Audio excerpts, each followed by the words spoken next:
Good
morning, ladies and gentlemen. Welcome to the City Council meeting for September 25th, 2009.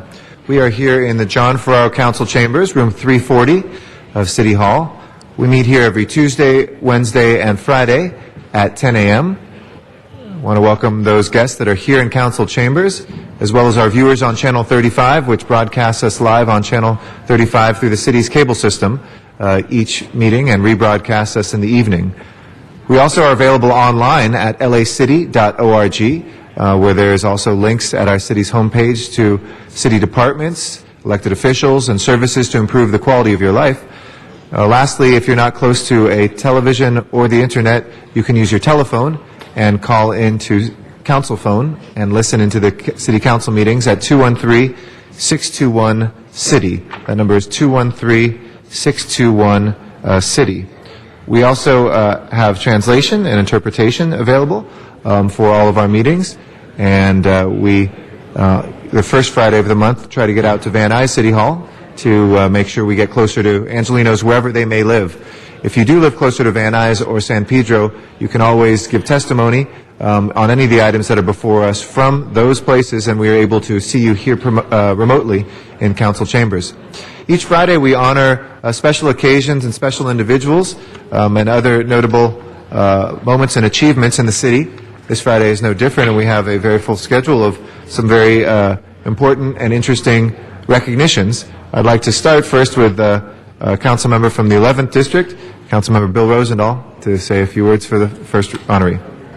Thank you very much, Mr. President. We're here right now to honor Tim Carmichael, folks. You know, we talk about our air all the time, and we talk about cleaning up our air all the time.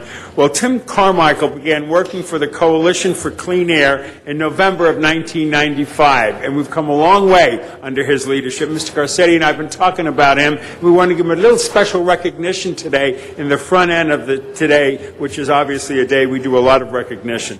Tim served as CEO for 8.5 years, and prior to that as Senior Director of Policy for 2 years. Tim led the coalition as it doubled in size, opened offices in Sacramento and Fresno, and became one of California's leading environmental organizations. Tim represents the coalition at conferences, symposiums, and in negotiations with the South Coast Air Quality Management District, the California Air Resource Board, and the U.S. Environmental Protection Agency. I might add, he was a lot on my television show in the old days when I used to do that, helping people in the community understand their responsibility in cleaning up the air. Tim has also worked on educational programs that include educating the media on urban runoff, and that was when you came on the show a lot, which we appreciated, demonstrating the link between air quality and our transportation systems, emphasizing the economic benefit of zero-emission vehicles. Tim played a significant role in the decade-long effort to phase out toxic solvents from the dry cleaning industry, which seriously contaminated the state's air and water. As a result of Tim's effort, California became the first state to approve a phase-out of these carcinogens in January of 2007. I'd like to express our sincere appreciation to Tim Carmichael for his unwavering commitment to improving air quality and the environment. And the City of Los Angeles, Mr. Carmichael is presenting you this wonderful cert signed by everybody, expressing our gratitude for what you've done for all of us. Congratulations. Say a few words. Thank you very much, Councilmember Rosendahl, Council President Garcetti. It's really an honor to be here. I greatly appreciate the recognition.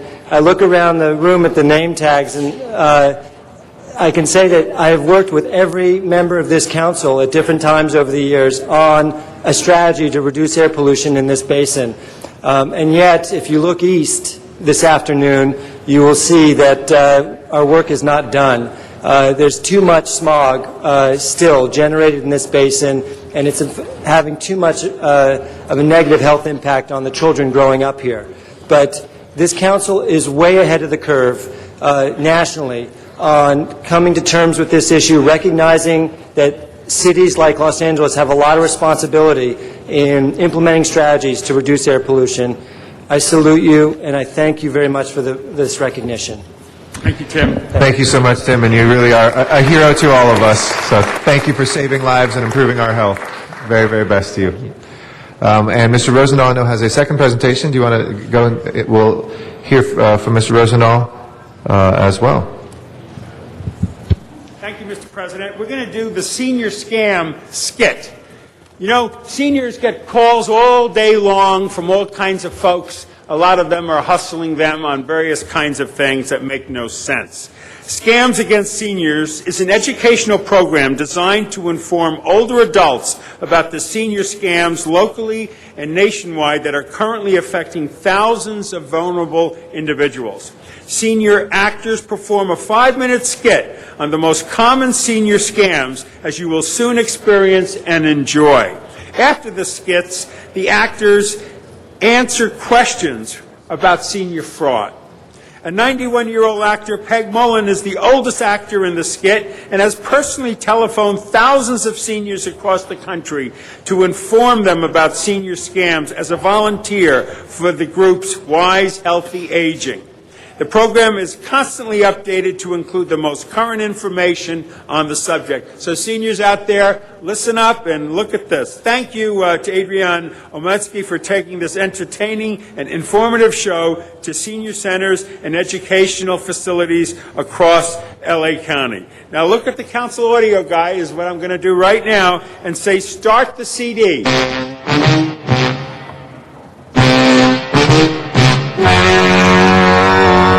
Ladies and gentlemen, story you're about to see is true. The names have been changed to protect the innocent.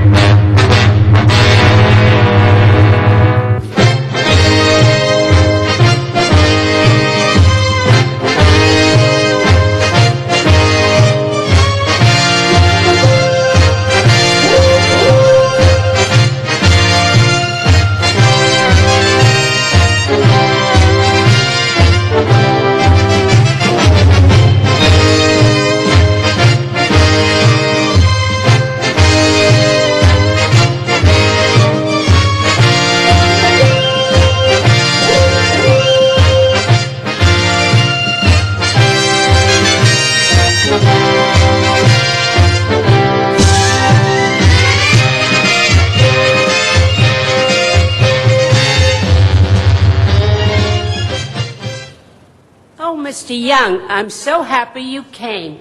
I'm making out the check for you right now. You said $1,500? $1,500, Mrs. Watson. Oh, there you are, $1,500. Oh, that's great. Now, you know, this means that in 2 weeks' time, you're going to have your driver's license arriving in the mail. Oh, my goodness, I'm so excited. And you're going to be driving. And I'm going to be driving. I'm getting my driving license back. Oh, I'm so happy. You made my day. Mrs. Watson, you made my day.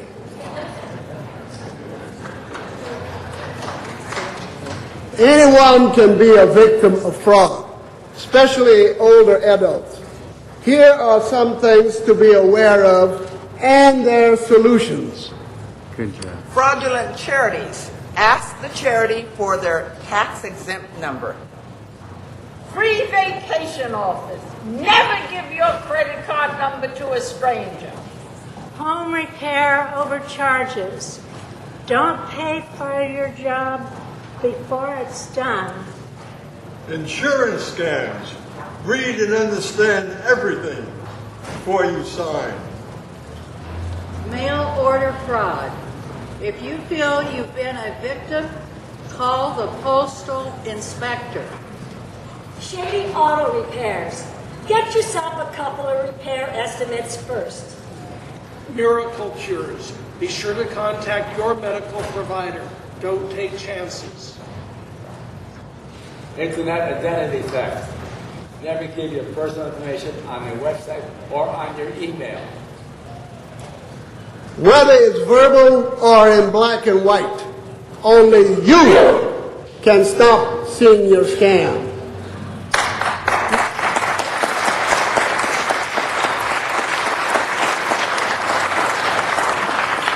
If you know anyone who's been a victim of a scam, call our toll-free number, 1-888-494-7343, and all your questions will be answered.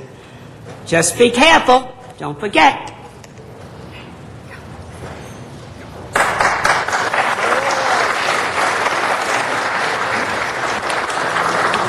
Well, there you go, folks. You just saw a presentation by a group of seniors that are dedicated to getting rid of the scams. Let's give them another round of applause. This is for you, Adrian. Thank you for your efforts in coordinating and orchestrating the senior scam skits. Your commitment to drawing attention to the fraudulent and abhorrent behavior targeting seniors has brought about awareness and preventive action protecting potential victims. On behalf of the City of Los Angeles, we commend you for providing this public service in a fun and entertaining fashion. Thank you very much. Say a few words. Yes, I will. I want to thank the City Council and Council Member Bill Rosendahl and also his staff member Jim Horowitz, because he is the one that saw us and said that we can go up in front of the City Council to show what we do for the community. This is a collaborative effort. My seniors wrote the skits and did the research, and on their particular skit, they have become an expert in that particular fraud. So we bring it out to the senior community and make them aware of what's going on. But also, I want to thank Los Angeles Community Adult School and Westside Career and Educational Center, who sponsors our program, along with Weiss Healthy Aging, the Claude Pepper Senior Center, and, of course, Felicia Mayhood Senior Center. Thank you very much for letting my seniors, who range in age from 60 to 102, be a part of the senior community, Seniors Against Scams. Thank you very much. And this is Jim Horowitz, folks, member of my staff that put this together. Here you go. Congratulations on that. Should I get a picture And thank with you, you? Jim, for doing that. You bet. Thank you.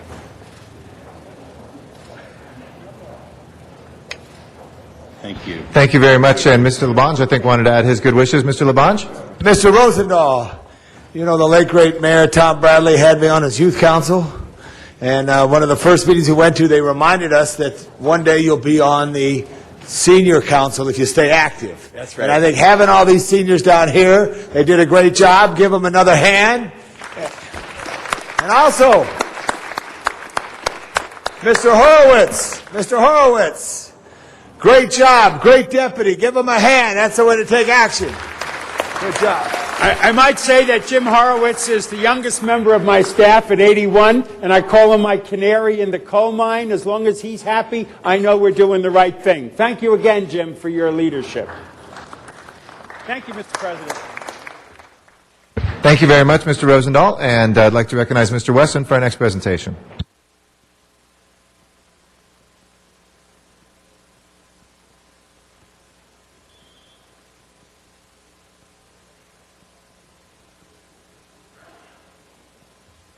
Good morning, Mr. President and members.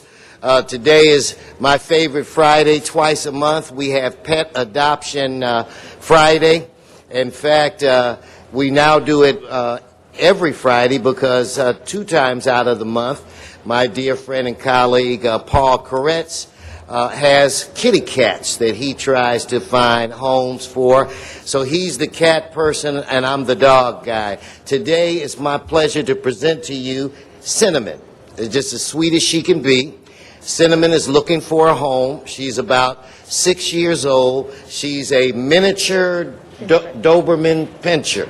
I don't know if I'm seeing that, but she's trust me, she's not going to get any bigger.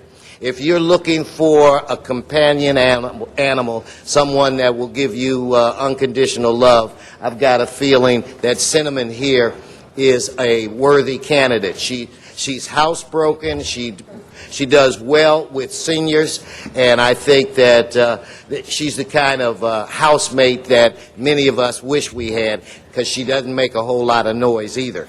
Anyway, she's got all of her shots, and she's ready to go.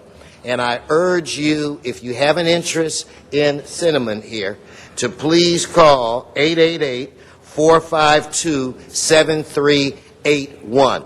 Now, we have a 100% adoption rate in our pet adoption program here at the City of Los Angeles. And a significant percentage of the pets that we've had adopted have been adopted by individuals that are here in the chambers, been adopted by staff and individuals that are visiting city staff. We have a competition with the County of Los Angeles, and they have a 100% adoption rate as well. So anyway, we've got to keep our record 100%. We're going to have Cinnamon in the back for a little while, so if you're in your office or in the hallway, come in and talk to her and pet her and see if she's the type of housemate you would like. So she'll be here for a while, and if Cinnamon is adopted and there's someone who calls, and don't be disappointed if Cinnamon is gone.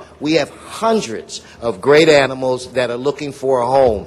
And realize, not only are you just providing these dogs and or cats a home, in many cases you are saving their lives. So if you want to actually go and ensure that you can say, I saved a life, trust me, adopt adopt Cinnamon or one of her friends at the kennels, and you can make that statement and be totally accurate in it. So with that, Mr. President and members, I'd like to thank you.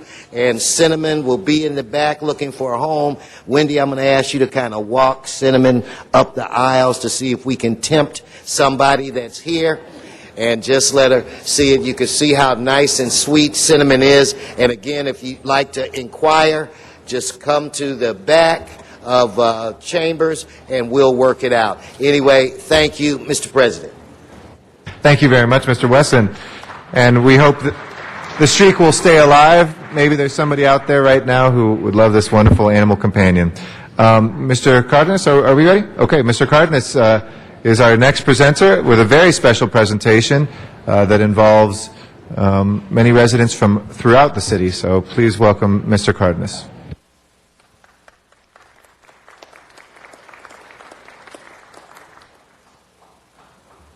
Thank you very much. Thank you very much, Council President Garcetti, council members, members of the public. Today, the City of Los Angeles is proud to recognize and celebrate the many talents and achievements of the deaf and hard of hearing community. 6 years ago, I realized that there was a unique and thriving population in our diverse city that had not received the attention or recognition that we have equally afforded other groups in our great city. That is why in 2003, I officially designated September as Deaf Awareness Month for the City of Los Angeles. In recognition of this month-long celebration, the Los Angeles City Council is honoring today in Chambers outstanding individuals and organizations from the deaf and hard of hearing community throughout our great city. I would like to mention that there will be an opportunity for the council members to take pictures with their honorees in the media room after the complete presentation is done. At this time, I'd like to bring forward Lawrence Burton, Executive Director of the Willie Ross Foundation, to the podium. I'm proud to recognize the Willie Ross Foundation as the official recipient of the 2009 Deaf Awareness Month Outstanding Not-for-Profit Organization Award. In attendance this morning on behalf of the foundation is Mr. Burton. He is the Executive Director along with other staff and occupants from the foundation. The Willie Ross Foundation was established in my district in Van Nuys in 1982 by two parents who wanted to provide their deaf son and others like him with a facility where he could learn and receive the necessary educational, recreational, and life training that was previously unavailable anywhere else they could find. At the foundation today, both full-time residents and individual participants partake in a curriculum that promotes self-sufficiency and confidence amongst its deaf and disabled students. The Willie Ross Foundation also offers its residents a challenging yet rewarding opportunity to engage in equestrian training that provides its participants with the numerous physical, mental, and social benefits. They're building upon its already strong foundation. The Willie Ross Foundation is expanding its facilities to include the construction of a nearly 20-acre campus complete with dining, housing, administrative, and recreational facilities. The new Willie Ross Ranch will allow for much-needed educational, recreational, and life services to be provided to thousands of deaf and disabled individuals. With what began as an effort to address the problem of inadequate care for one son, the Ross Foundation family has created a thriving culture that promotes the education and empowerment of those in need, and the impact of their efforts in Los Angeles extends far beyond the walls of their facility. So with that, I'd like to invite the Executive Director, Mr. Lawrence Burton, to say a few words. Thank you, Councilman. To President Garcetti, Chamber members, it's just an honor to be here today and represent my clients, who, as I said earlier, are truly the heroes.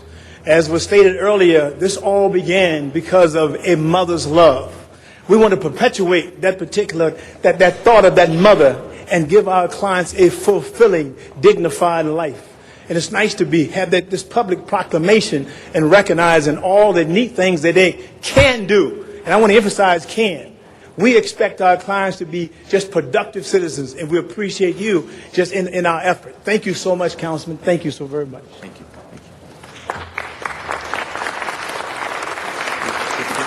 Thank you very much. And we'll be taking pictures later. Oh, sure. Appreciate it. Thank you.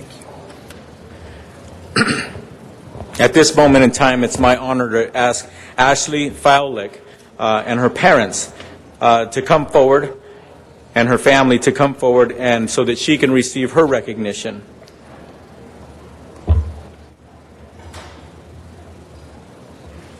Yes. The whole team. Come on. Come on up. Come on.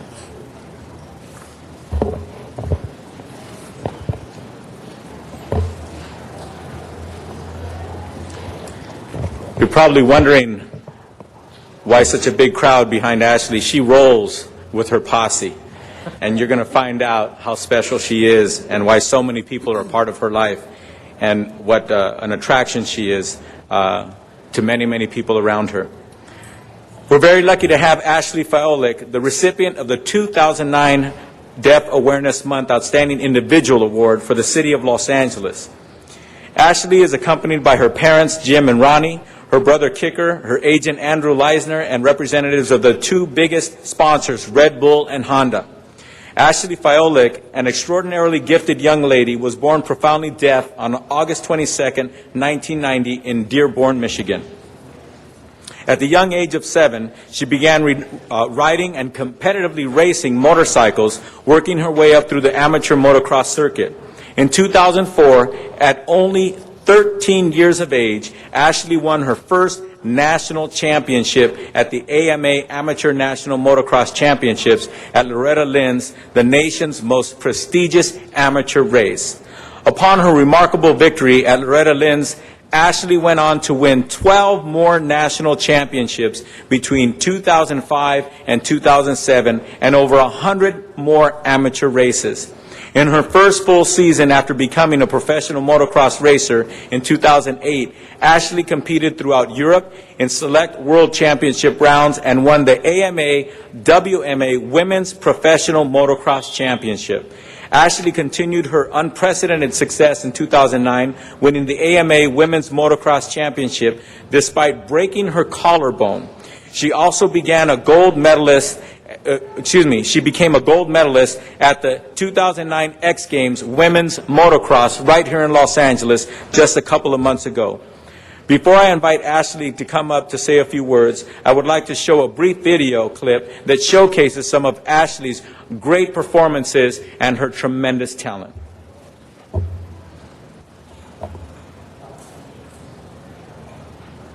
Lights, camera, action.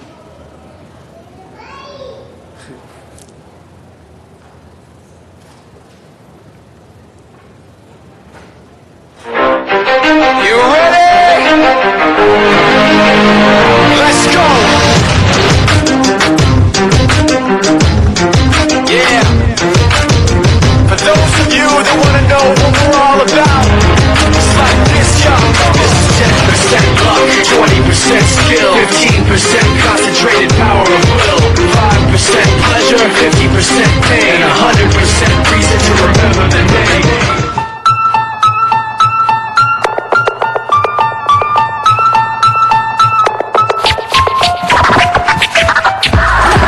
Ladies and gentlemen, ladies and gentlemen, ladies and gentlemen.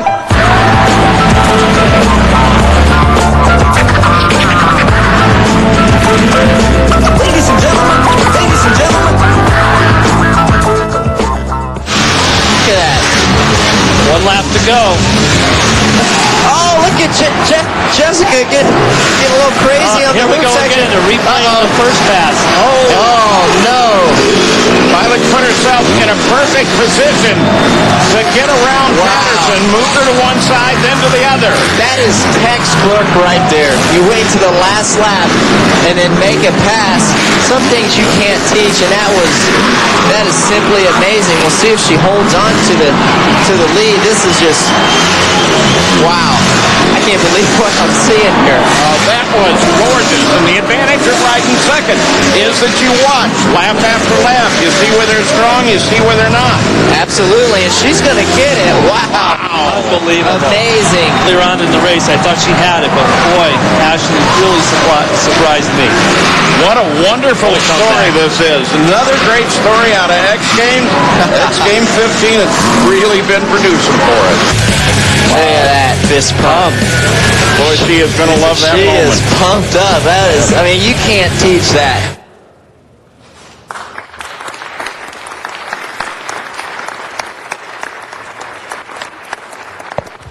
As I watched the video earlier, I just wanted to point out that Ashley has tremendous poise and she's gifted. And I was just thinking about driving through traffic this morning. I didn't show half that much poise just driving through LA traffic. And at her young age, she's proving to all of us and reminding every single one of us, please, ladies and gentlemen, please be careful about what you say around our young people. Because what we say and do, sometimes our actions speak louder than words. And obviously, Ashley was born to ride. Ashley was born with a disability, but she was born with a gift. And I want to personally, before we bring Ashley up to say a few words, I want to once again thank her parents for seeing that in her and giving her the opportunity and making the space in her life so that she can live this dream. Let's give them a big hand.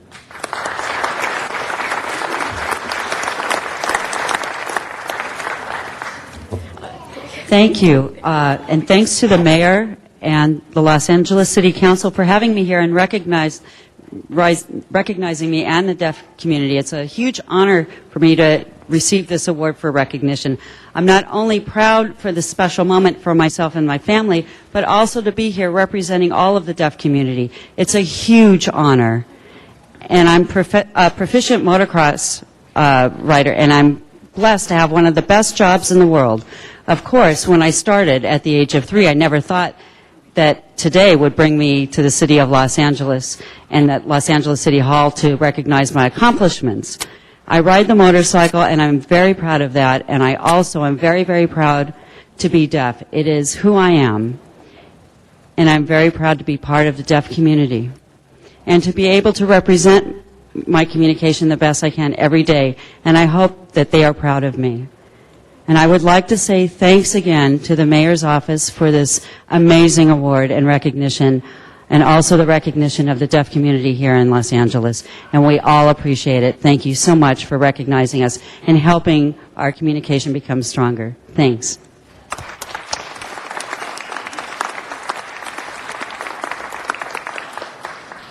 So it's a great privilege and honor for me to give this resolution to Ashley, who has done such a tremendous, tremendous job and who's proving over and over again, despite what happens, even when she she came in 7th place in the race in which she broke her collarbone, got back on her motorcycle, and was able to come in 7th place, even with a broken collarbone at the moment, and she was able to secure enough points to be the women's champion just a few weeks ago, and she showed me the scar on her shoulder. She's driving her mother crazy because she can't get on the motorcycle. Be patient, Ashley. Be patient. You're going to get on the motorcycle soon, and you're going to win many more championships. Congratulations.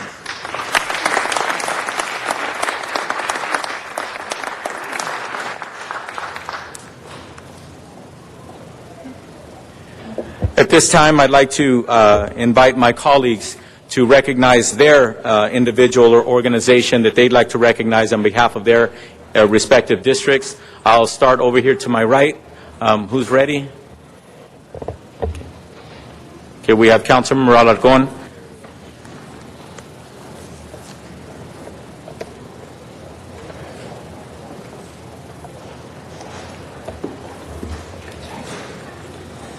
First, I think we owe a debt of thanks to Tony Cardenas for allowing us the opportunity to celebrate the deaf in our community.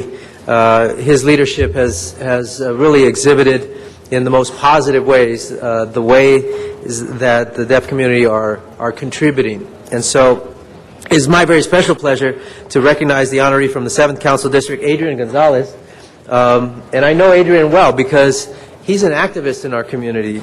Beyond his work in the deaf community, I see him all over the place. And he's a very, in fact, this picture here is a picture Adrian took when Jerry Brown visited Mission College. And just last week, he took the photos for that convening with the Attorney General. But he is also focused on developing opportunities for the deaf community. He was recruited by Dr. Rick Scuderi, Director of Disabled Student Services, to join Admission College about 9 years ago. At that time, Adrian had just left his internship at Warner Brothers and was helping the community as a computer lab instructor at Miller Special Education High School in Northridge. Adrian was born without ears, and thanks to his parents' dedication and love throughout his early years with the many surgeries and therapies that he has had, our community is very fortunate to have an activist like Adrian in our lives. Adrian's kindness has spread throughout the entire San Fernando Valley. He is well respected in the community and is known for going the extra mile for students, faculty, and community partners. He translates in both Spanish and English American Sign Language. And he does a lot of everything in Mission College. It's like almost every time I go there, he's around someplace, usually taking a picture of something. He also uses these talents at conferences and events. So don't be surprised if Adrian takes your picture sometime. He's been selected to be a team member on the following committees at Mission College. He's on the Technology Committee, the Advancement Committee, and the Community Outreach Committees. Adrian prepares brochures and multimedia projects for the campus, as well as trains staff and students on the latest state-of-the-art breakthroughs in technology. Most importantly, Adrian helps the entire student community realize their dreams. It's my pleasure to present this certificate to Adrian Gonzalez on behalf of the 7th Council District.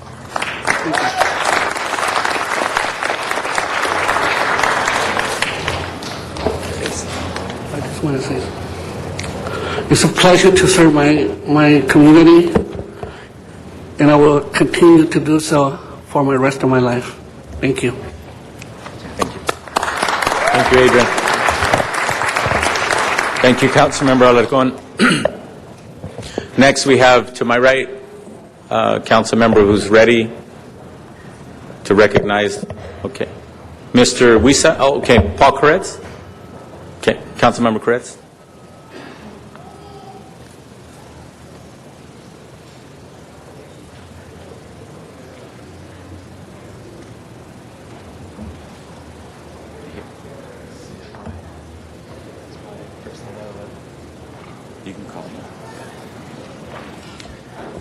I'd like to call up Natalie Malka.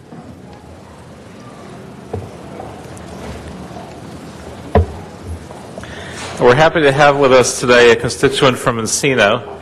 Natalie is an immigrant from Israel. Natalie is an immigrant from Israel who came to this country with no knowledge of the English language and little money in her pocket. She got her start by mending ripped shirts and sewing new ones. While succeeding in a business that catered to the deaf community, Natalie graduated from the Fashion Institute of Design and Merchandising and began creating dress designs that are still around to this day. Her collection consists of evening wear and formal gowns, some of which will be featured during tomorrow's fashion show at the 6th Annual Deaf Festival. Natalie has used her success in business and fashion to support deaf causes and institutions such as the Greater Los Angeles Agency on Deafness. In addition to the fashion show this weekend, Natalie will be busy cooking for a large number of family and friends before the Yom Kippur holiday. We commend Natalie for all her hard work and success and thank her for joining us today as part of our celebration of Deaf Awareness Month.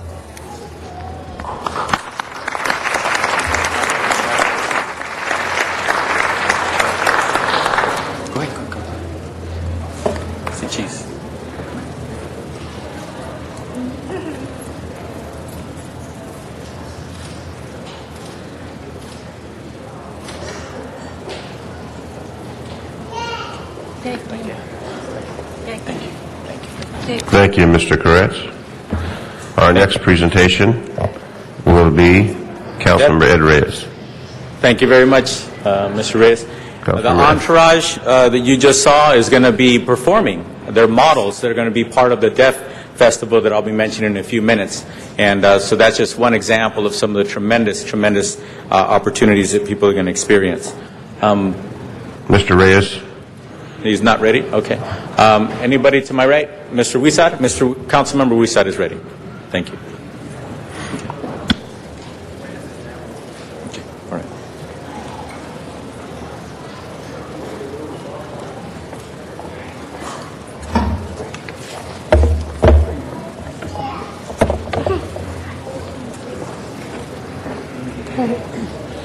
Thank you very much, and thank you, Councilmember Cardenas. And again, I want to commend Mr. Cardenas for the work he does on behalf of the deaf and hard of hearing, not only in his own district, but throughout the city, as you can see. And he brings this event to us each and every year to acknowledge those individuals who are doing great things in the city of Los Angeles to either benefit the deaf and hard of hearing or those who are doing tremendous things despite a challenge that they may have. In the 14th Council District, we're very fortunate to have one of the premier agencies serving the deaf and hard of hearing community, and that is the Greater Los Angeles Agency on Deafness, also known as GLAAD. And I'm honored to have GLAAD's Chief Executive Officer, Dr. Patricia Hughes, and Director of Public Relations, Rachel Braver, here with us this morning. And I want to thank them again on behalf of the City of Los Angeles, all those who benefit from the services of GLAAD, for your tremendous work you do, not only in Council District 14 and Eagle Rock in particular where you reside, but for the whole region. My office has worked hand in hand with GLAAD over the years to ensure that the facilities at Eagle Rock continue to have the funding necessary to be rehabilitated to provide the services for those individuals who live there or those who go to that facility to receive services. And just a few months ago, we had the pleasure of going to a House of Blues fundraiser, which was not only a great charity event for GLAAD, but everyone in there had a great time, and I hope you invite me to that again next year. But we'll see if I could take another check as I did this time, and we'll be working on that. Earlier this year, we commended Marcela Meyer, the late founder of GLAAD, for her work on behalf of Los Angeles Deaf and Hard of Hearing community and 24 years as corporate executive officer. We commended her for her tremendous work, and she was really exemplar in the type of people who work with GLAAD. And this year, GLAAD is celebrating its 40th anniversary of serving the deaf and hard of hearing. And I want to congratulate them. And on behalf of the City of Los Angeles and Council District 14, I want to present you with a certificate of recognition for your 40th anniversary and today for being recognized on behalf of Mr. Cardenas event that he has every year. Thank you so much.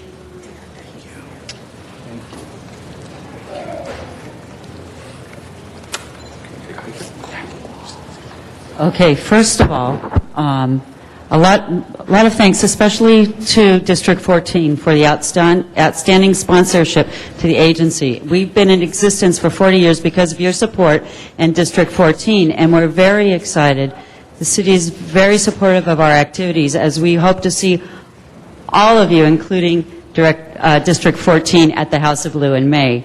And we have a small token for each council representative, and we'll give you some posters in regards to Deaf Awareness Month. So again, many thanks for the recognition of us, and thanks for being there for us too. Thanks. Thank you.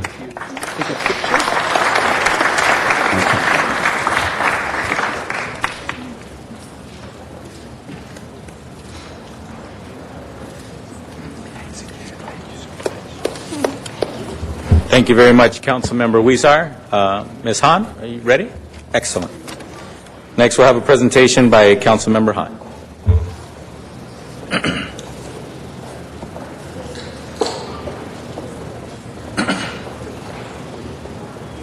You ready? Yeah.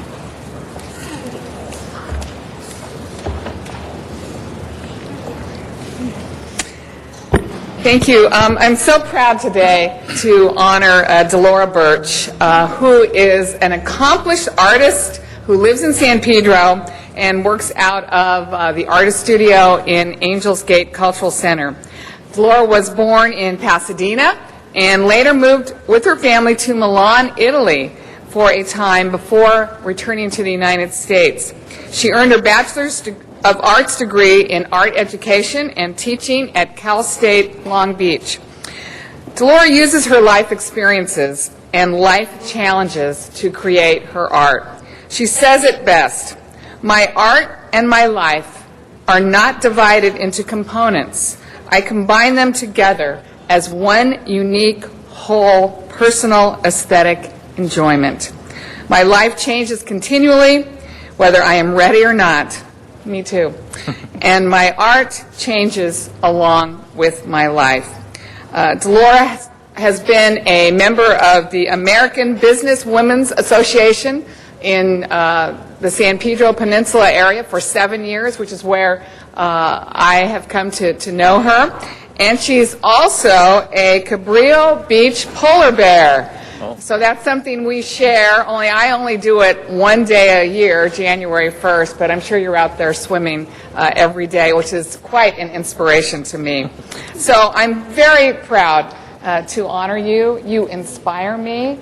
I learn from you, and I think you have touched so many people, not just through your art, but really just through who you are as a person. You give so much, and we are a better community, certainly in the San Pedro area, because you are there, and your light shines through in so many ways. So on behalf of the City of Los Angeles, I wanted to present this to you. It's signed by everybody, and we really are happy to honor you today.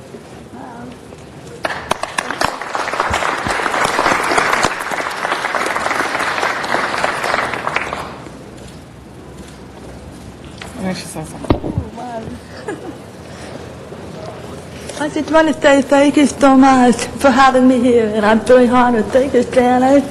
And I just love San Pedro. Yay, Pedro. I just want to say thank you. Thank you.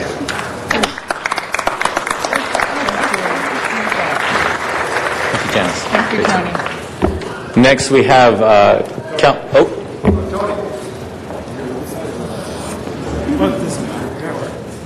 Tom.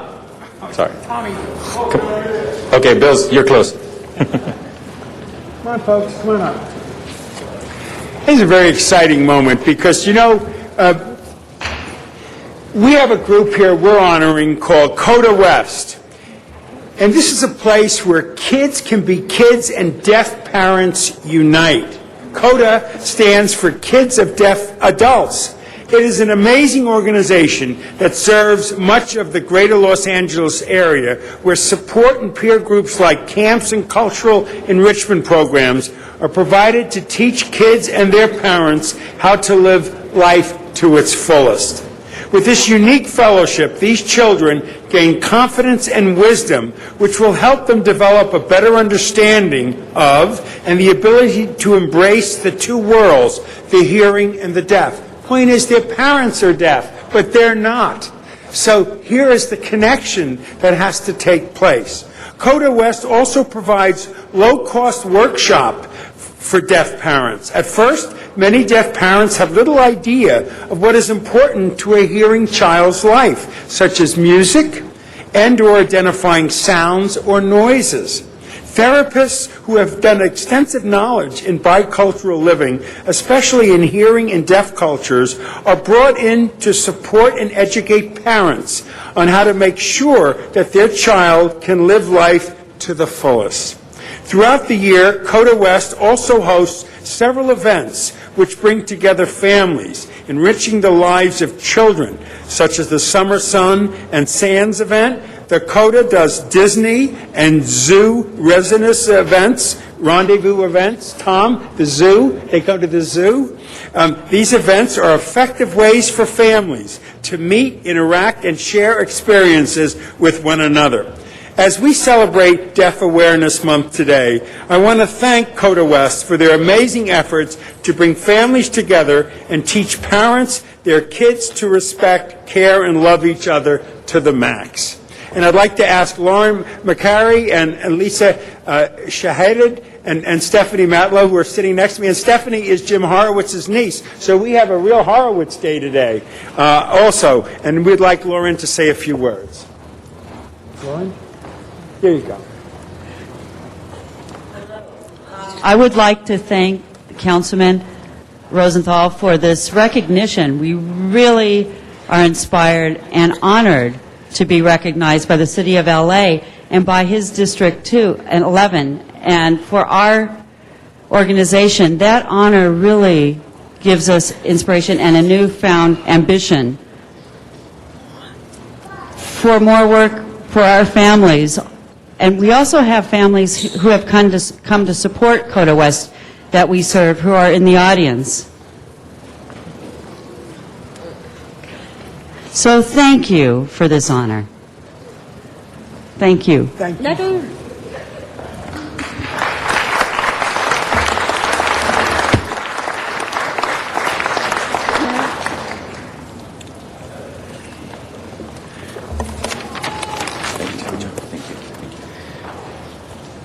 Now we have next Tom Labange come forward.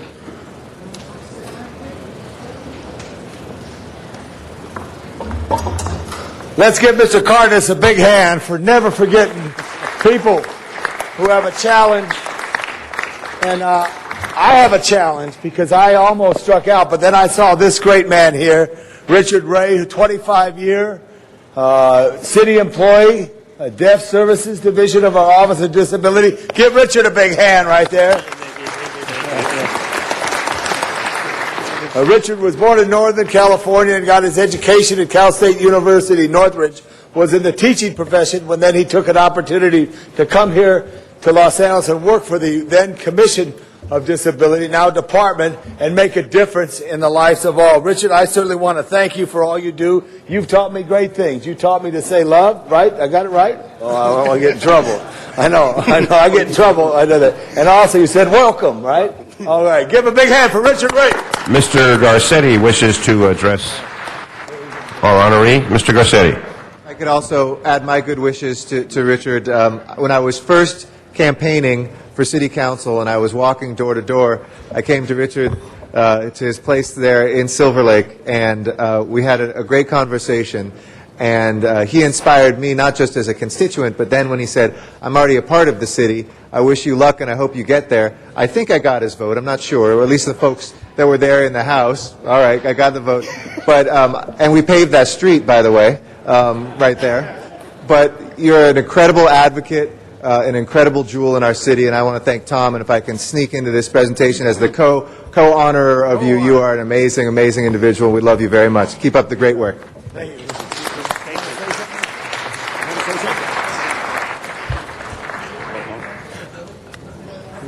Can we get the remote mic?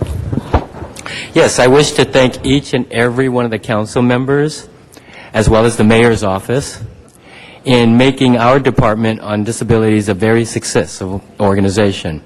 You've helped provide programs and community access, and I have to say, I'm also very honored working with Councilman Tom Labange from way before he actually became a council member. We were working on projects and programs throughout the city of Los Angeles and the river bikeway, and at that time there was no access to emergency call boxes. So we went about implementing all of that, and he said, yes, we do need to make sure that emergency call boxes are accessible for all people who are also deaf and have other disabilities by installing a TTY system, which was very successful. Thank you. Without Tom and his support, these would not have been successful. Also, Tony Cardenas, with the Deaf Festival every year, annually, he's been wonderful, as well as his staff, to make that event very successful as well.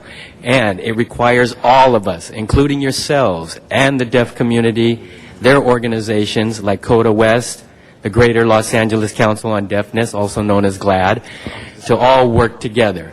And without them, none of this would have worked. But with us together, it does work. And we really appreciate and thank you.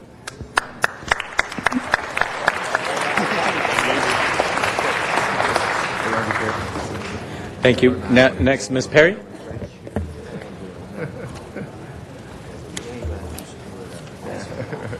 you still doing Bernard? He's going to do it? Thank you very much, Mr. Chair and Mr. Cardenas. I would like to call up the Center Theater Group and Deaf West Theater. That would be Ed Water Street, Laura Hill, Matt Jager, Shoshana Stern, Michael Ritchie, Gordon Davidson, Richard Kagan, Steve and Jerry Nagelberg, Marion Stambler, Jonathan Lee, Yvonne Bell, Linda Fonseca, David Kurz, Bruce Rise, Sean Robertson, Katie Hannon, John Arce, and Francine Stern, who I think is up here already. Yes? Okay.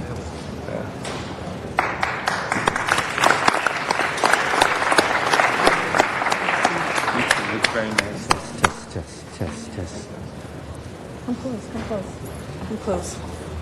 As you see, we have a big crowd here, but they're here for a good reason. And in honor of my 2 Deaf Awareness Month honorees, I'd like to present a short clip of Pippin, which kicked off the 2009 season at the Mark Taper Forum earlier this year. So if you could roll that clip.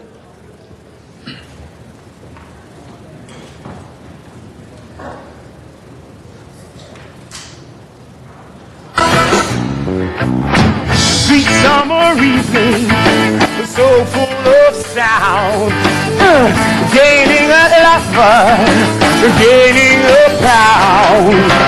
Simple joys have a simple voice that says, take a look around. Now wouldn't you rather be a left-handed fool, or a crab on the slab at the bottom of the sea, or a newt on the root of a banyan tree, than a man who never learns how to be free, not till he's underground? Oh, it's time to start living. Time to take. Thank you. Okay. Pippin, a co-production with Center Theater Group and Deaf West Theater, is just one of the many shows that makes the theater accessible to the deaf community. And today, I am proud to welcome representatives from both organizations to our chambers. From the Center Theater Group, welcome Michael Ritchie. And Michael, if you could just hold your hand up. The artistic director. Richard Kagan, chairman of the board. And of course, longtime friend, Gordon Davidson, board member and former artistic director. Jonathan Lee, production manager for The Taper. And David Kurz, outreach associate for the DATE program. Center Theater Group first reached out to the deaf community in 1975 when it introduced an American Sign Language interpretation of Children of a Lesser God at the Mark Taper Forum. In the years following, Center Theater Group began to formalize the American Sign Language Interpretation Program. CTG has developed an audio description program which provides hard of hearing patrons with a live, simultaneous description of scenery, costumes, and on-stage action via personal headsets. CTG has also developed the open captioning program, which uses an unobtrusive screen to display a readout of dialogue and sound effects occurring on stage, thereby filling the gap for the large number of deaf patrons who do not read sign language and for whom listening devices just don't work. Center Theater Group is an institution with a rich history of serving our city, and I am proud to honor them with this resolution. But before I do, I'd like to invite Center Theater Group's artistic director, Michael Ritchie, just to say a few words. Mr. Ritchie. Thank you. Obviously, it's both a pleasure and an honor to be here today accepting this recognition, not only on behalf of the Center Theater Group, but certainly one of our premier partners in these ventures, Deaf West Theater Company. The Center Theater Group really reaches out in 2 ways. First, through our audience with hearing assist, signed, and captioned performances, but probably most importantly through our artists by creating works with, by, and for the deaf community. And this goes back to the late 70s when Gordon Davidson both produced and directed Children of a Lesser God at the Mark Taper Forum, which then went on to a 2-year Broadway run and then toured the country and eventually became a film.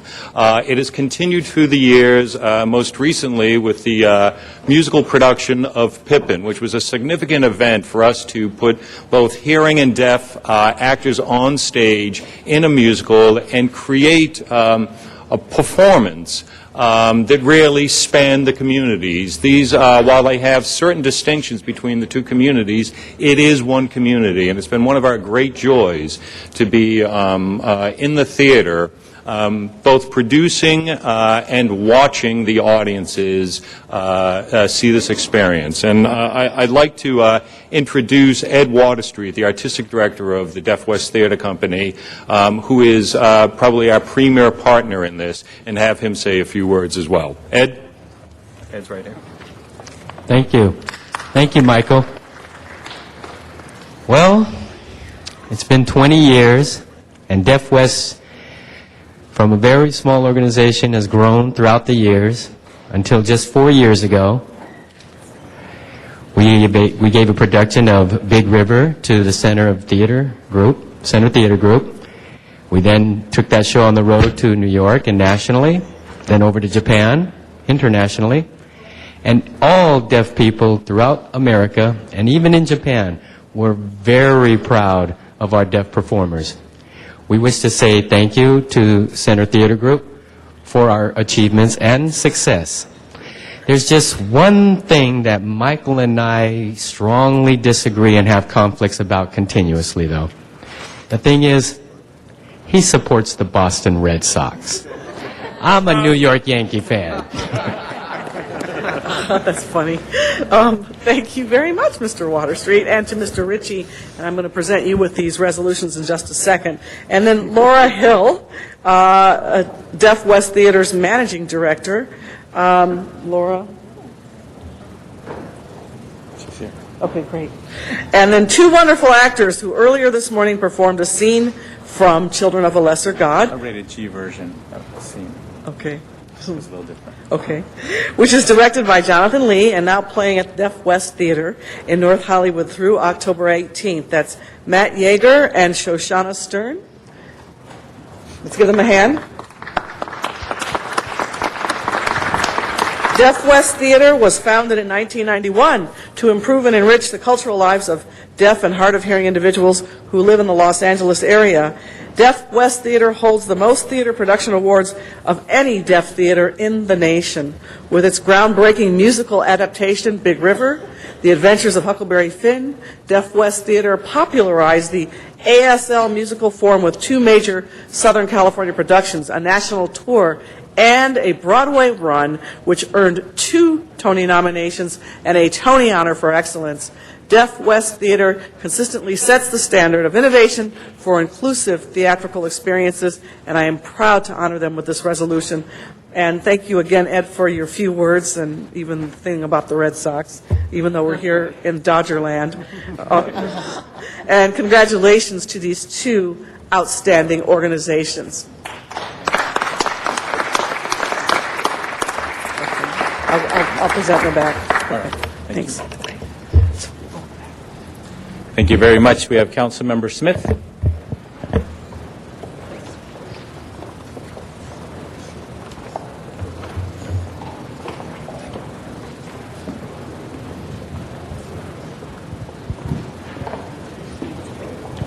Thank you, Mr. Cardenas, and thank you again for putting this on.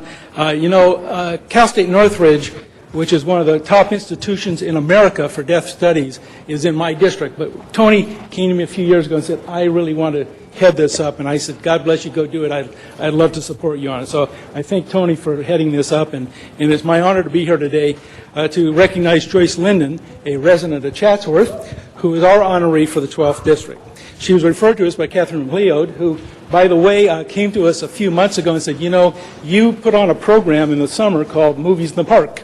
And by the way, you don't put scroll underneath the movie subtitles, and you need to. And we said, we are sorry, we never thought of that. And we now do that at our movies, and now we have a lot of deaf people come to our summer movies in the park. So thank you for that recommendation. Cal State Northridge is recognized as one of the top institutions in the country, and the Deaf Studies Department, as well as the National Center on Deafness, is a leading institution we're very proud of. Joyce received her Bachelor of Arts in Elementary Education from Cal State Northridge in 1960. She received a master's degree in special education from Cal State University, Los Angeles in 1964, completed a national leadership training program from CSUN in 1975, and was a doctoral candidate at Gallaudet University from 1981 through 1993. Joyce's decades of work as a teacher specializing in special education and communication for deaf and hard of hearing students, and communication between those who can hear and those who are deaf and hard of hearing, has greatly contributed to the deaf and hard-working people and increased the ability to communicate and participate in social, professional, and academic worlds. Joyce has worked as a teacher at the Los Angeles Unified School District. She has worked as an interpreter for deaf at Cal State Northridge. She is adult educator and teacher at Los Angeles Unified Schools, as well as Burbank Adult Schools, a teacher of deaf at various Los Angeles schools between 1960 and 70. Assistant professor of the Department of Special Education at Cal State Northridge from 75 through 80. Assistant professor, again, practicum coordinator and practicum supervisor at Gallaudet University, Department of Education and Department of Interpretive Translator Instruction from, that's a lot to say, from 1980 through 83. Joyce also worked as assistant professor and student teaching coordinator at Cal State Northridge, Department of Special Education, assistant professor at CSUN's Department of Special Education, associate professor in CSUN's Department of Special Education through 2002, and acting chair of Cal State Northridge Department of Deaf Studies in 2004. An instructor of American Sign Language at Pierce College from 2002 to 6, and associate professor emeritus at Cal State Northridge Department of Special Education from 2002 to present.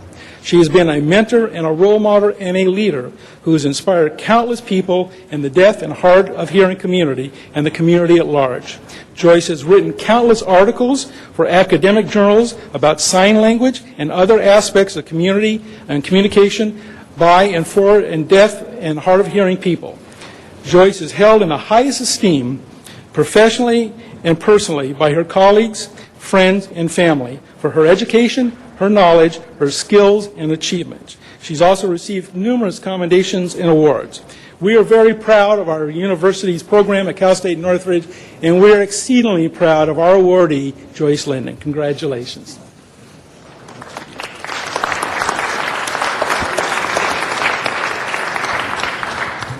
Thank you. I'm honored. I'm a native Los Angelian and a lifetime resident of the district. District 12, I think, right? Ashley said that she's been on a motorcycle since she was 3. I wish I could say that I've been teaching at Cal State Northridge or teaching in the field with deaf and hard of hearing people since I was 3. I had deaf parents, and I grew up very aware of communication difficulties between deaf and hearing people. Now that I myself have become severely hard of hearing, I am even more aware of communication needs, and I will continue to work to help people understand the communication needs of deaf and hard of hearing people. Thank you.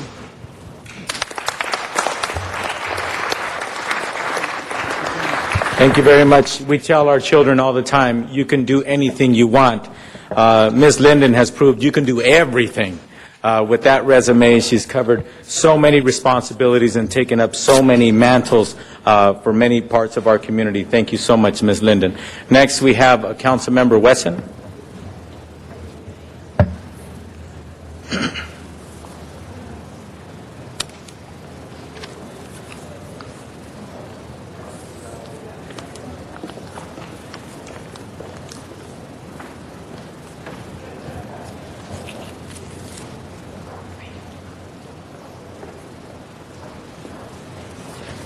Did they adopt the dog yet?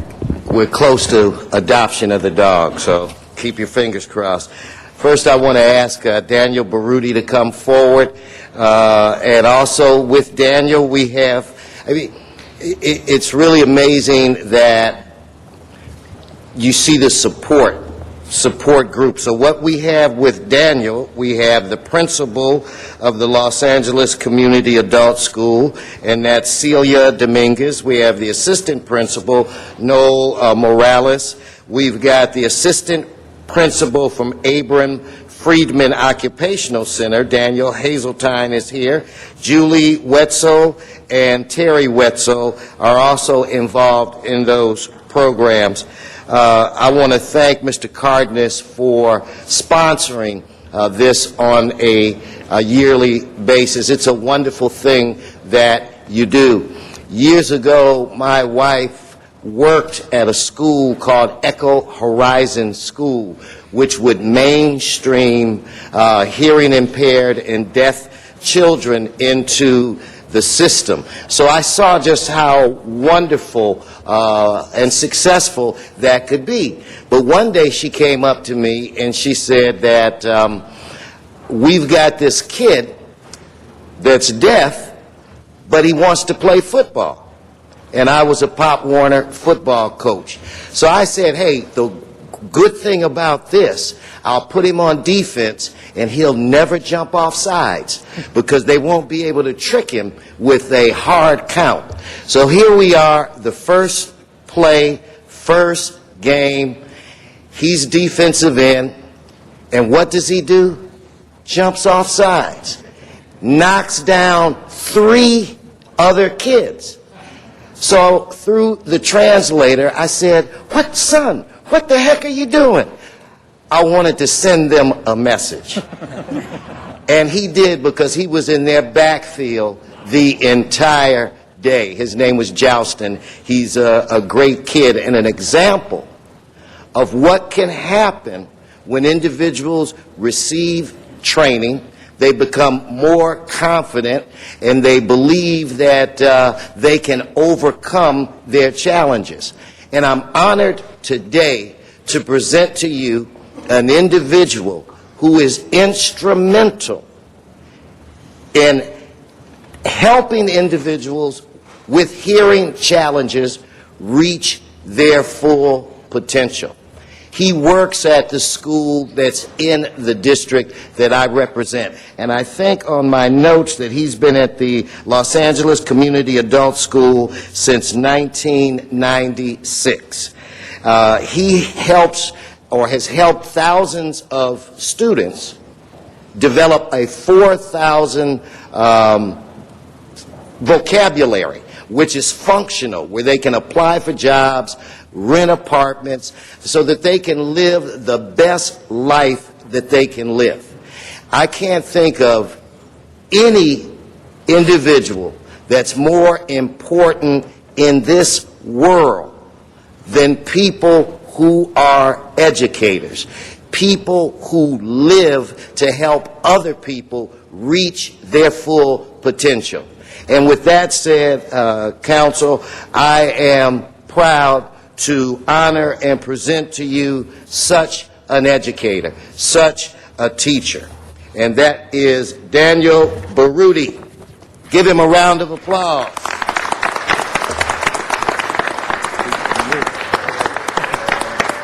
He's a slippery one. He moved. I thought he... Anyway, I want to ask you to just briefly say a few words. And I want to but Liz Carlin from my office is here, and Liz went out and vetted and found the absolute greatest candidate I think that we could honor this year in Daniel.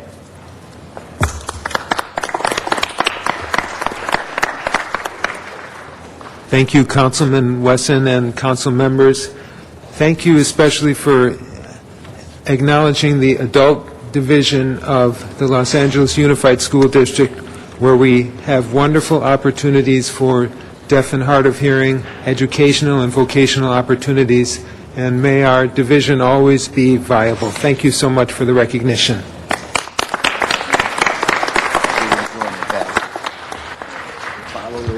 Thank you very much. Next, we have Councilmember Parks.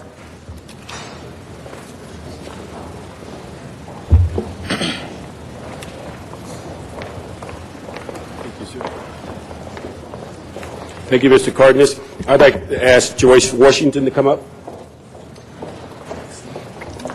Today, and one of the things that we're very pleased to participate with Mr. Cardenas, because we're fortunate to have one of the few hearing impaired schools in the city of Los Angeles at the Marlton Avenue School, which we support very well, and also ensure that many of their students go to Mr. Cardenas's fair each year so they can also participate.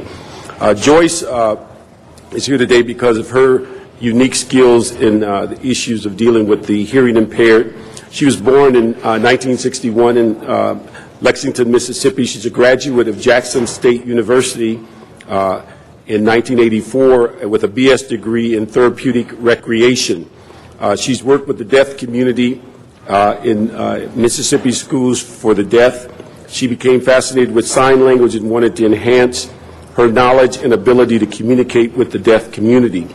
She moved to Los Angeles during the summer of '87, served as a community supervisor at the Social vocation service in Torrance, California.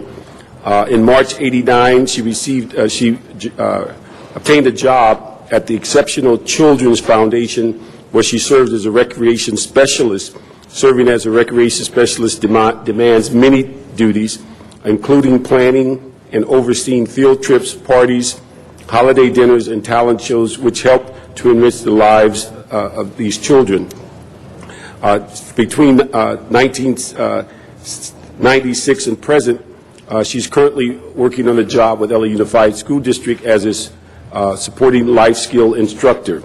To enhance her sign language skills and renew her credentials, in the fall of 1999, she took the American Sign Language 101 at Southwest Community College in Los Angeles. She plans and hopes to continue advancing and enhancing her knowledge in sign language. This will also give her the opportunity to teach and advance her students as well as co-workers, which gives them a greater opportunity to communicate and serve the community. So on behalf of the 8th District, we'd like to honor Joyce as being our nominee for 2009 on the Death Awareness Month.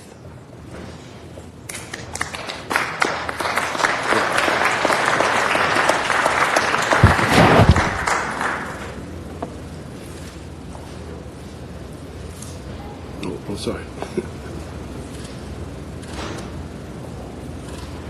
Let's see, Joyce. I'll hold that for you. Thank you so much for this. This is a great honor. There's so much I want to learn, to be able to enhance my knowledge, as I said, and also enhance the knowledge of my consumers and my coworkers. This is a great, thank you so much for this great acknowledgement, and thank you. Thank you very much. We saved the best for last.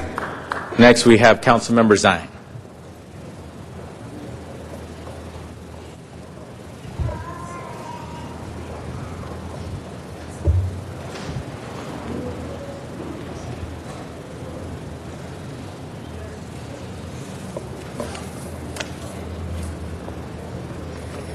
Thank you, Councilmember Tony Cardenas.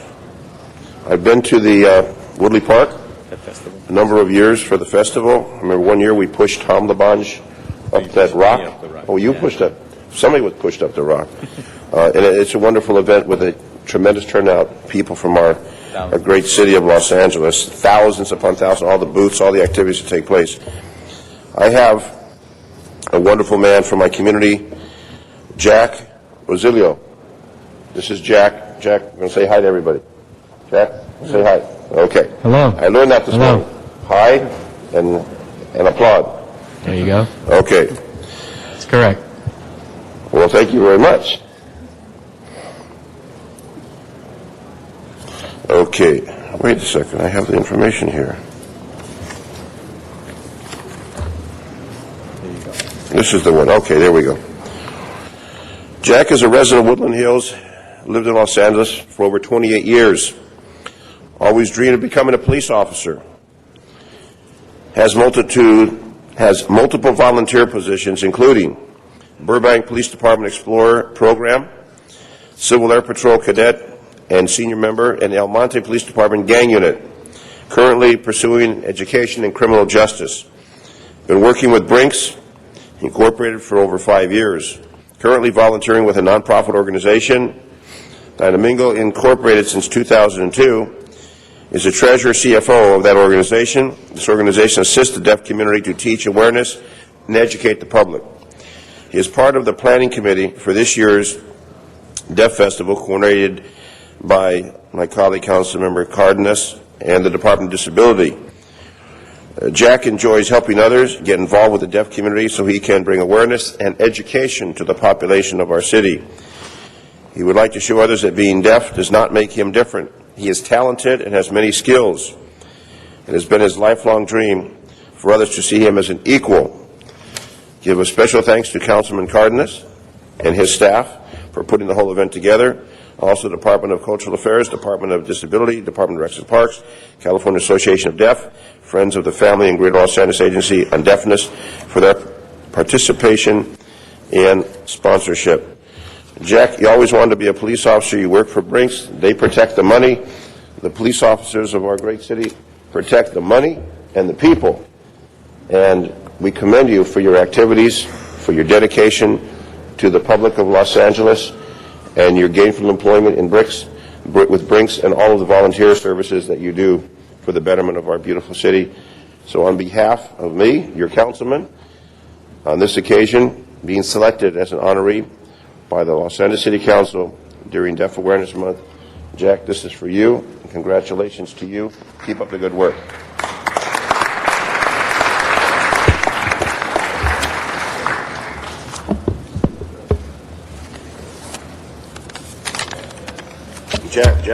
Jack wrote a short speech. Well, I want to say thank you to my councilman, Mr. Rosenthal, as well as all the council members,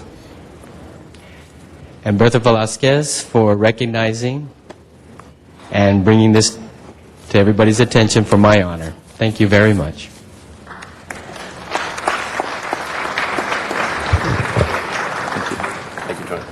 Thank you very much. Thank you very much, Council President Garcetti, for affording us this opportunity. I know that we try to make our presentations as concise as possible, but as you can see, there's an overwhelming number of individuals and organizations that deserve this recognition. So thank you so much for your indulgence and your patience. So with that, I'll just conclude by announcing once again tomorrow's 6th Annual Deaf Festival of Los Angeles, which is from 12 noon to 5 p.m. at Woodley Park in the community of Van Nuys.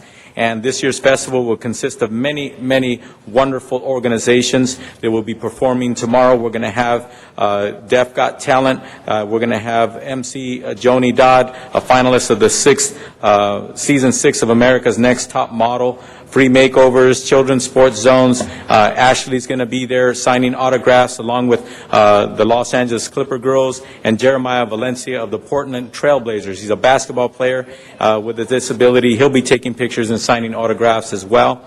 6 years ago, I could not have envisioned the continued success of this event. Every year, it grows larger and larger. We anticipate anywhere between 5,000 to 10,000 people. And it always warms my heart when people come up to me and my staff, like Bertha, who's been working so hard on this, and they come up to us and they say, I'm from Bakersfield. Thank you so much for putting this on. I'm from Oregon. Thank you so much for putting this on. I came all the way from Oregon to come to this wonderful, informative event. So again, it's a celebration and an opportunity for everybody to celebrate the deaf and hard of hearing community, to learn and to grow and understand each other better. So thank you all very, very much. Thank you, Mr. President. Thank you, Mr. Cardenas. I'd like to recognize for our next presentation, Councilmember Reyes from the 1st District. Councilmember Reyes. I'm sorry.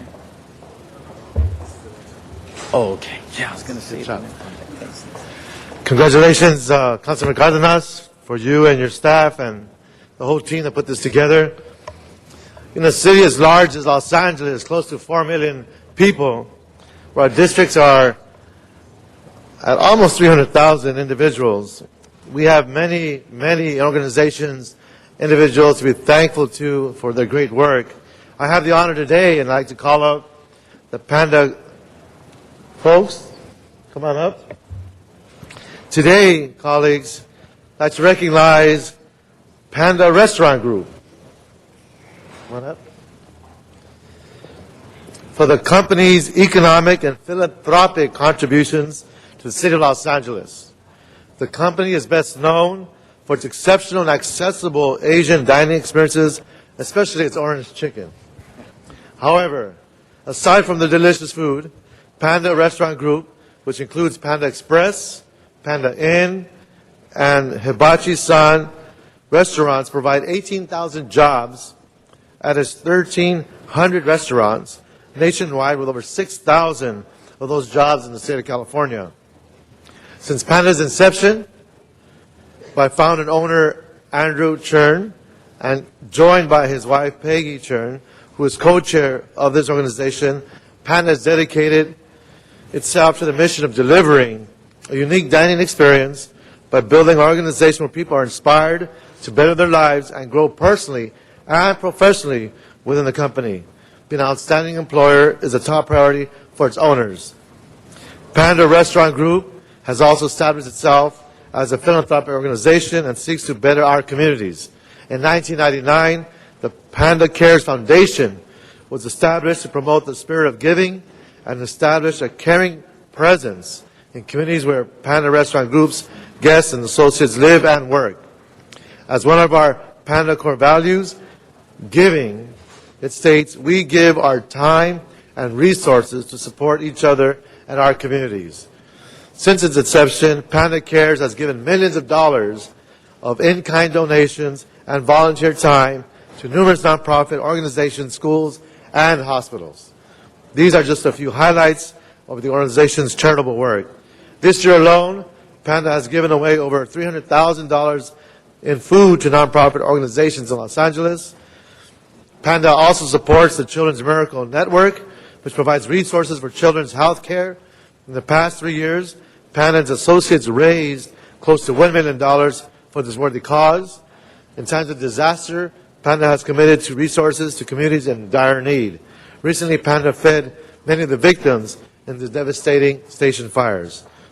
During the aftermath of the China and Myanmar earthquake in 2008, Panda and its associates raised over $1.5 million for its victims. The contributions of Panda Restaurant Group in the last 35 years truly embody the spirit of giving and caring for people everywhere. For their commitment, hard work, and dedication to people, families, and communities, with this resolution, I'd like to declare today, September 25th, 2009, Panda Express Day in the city of Los Angeles. Let's give them a big round of applause, folks.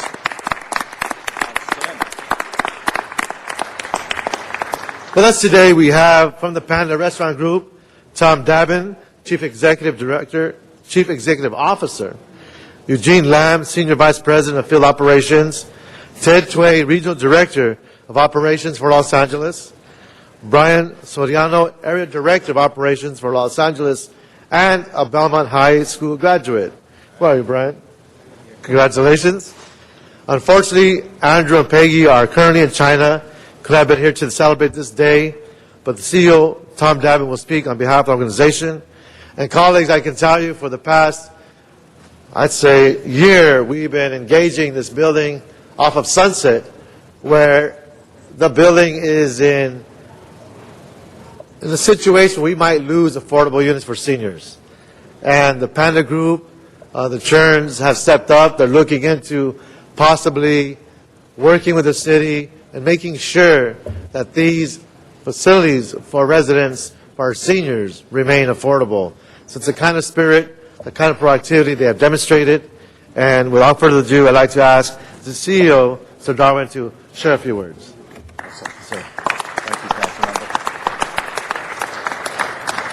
Thank you, Councilmember Reyes. It's a great honor to be here, and on behalf of Peggy Churn, Andrew Churn, our founder, the 18,000 associates of Panda Restaurant Group, I'd like to express our sincere appreciation to Council President Garcetti, the council members, and the citizens of Los Angeles. This is an incredible day for Panda Restaurant Group. Now, when you think about Panda Restaurant Group, you probably think about Panda Express and our orange chicken. In fact, when I pulled into the parking garage this morning, the nice young man who let me in said, "That orange chicken is great. I was at your Montebello store last week. Thank you so much." So that's how people tend to know us, and of course we are in the restaurant business, but the secret of success that really started back 35 years ago when our founder Andrew Churn started the first restaurant in our chain in Pasadena, that secret is that we're really all about people, helping people be inspired to better their lives. And in the city of Los Angeles, we have hundreds of our associates. In the county, we've got more than 2,000 associates. And we like to think each one of these associates is either a success story or a success story in progress. And I brought four of my colleagues here today who typify and embody those success stories. So I'd like to introduce one of our assistant managers, Enrique Ruiz. Enrique? This is Enrique joined our company 5 years ago. He started at our most entry-level position. He started as a dishwasher. And over the past 5 years, he's moved up to multiple different positions, earning a promotion by leading and inspiring others. And today, he's an assistant manager at our 7th Street store here in downtown Los Angeles. Enrique. Thank you very much. Thank you. Councilmember Reyes mentioned Brian Soriano, Belmont High School. And Brian also started 5 years ago, again, as a dishwasher. Very typical Panda Restaurant Group story. We don't ask people how much education they have. We don't ask about their race, creed, or color. We ask them if they want to be part of a team, if they want to serve guests and inspire others. Brian has really distinguished himself. He's been promoted through assistant manager, general manager, multi-unit manager, and today he leads 9 stores and over 100 people here in the Los Angeles area. Brian Soriano.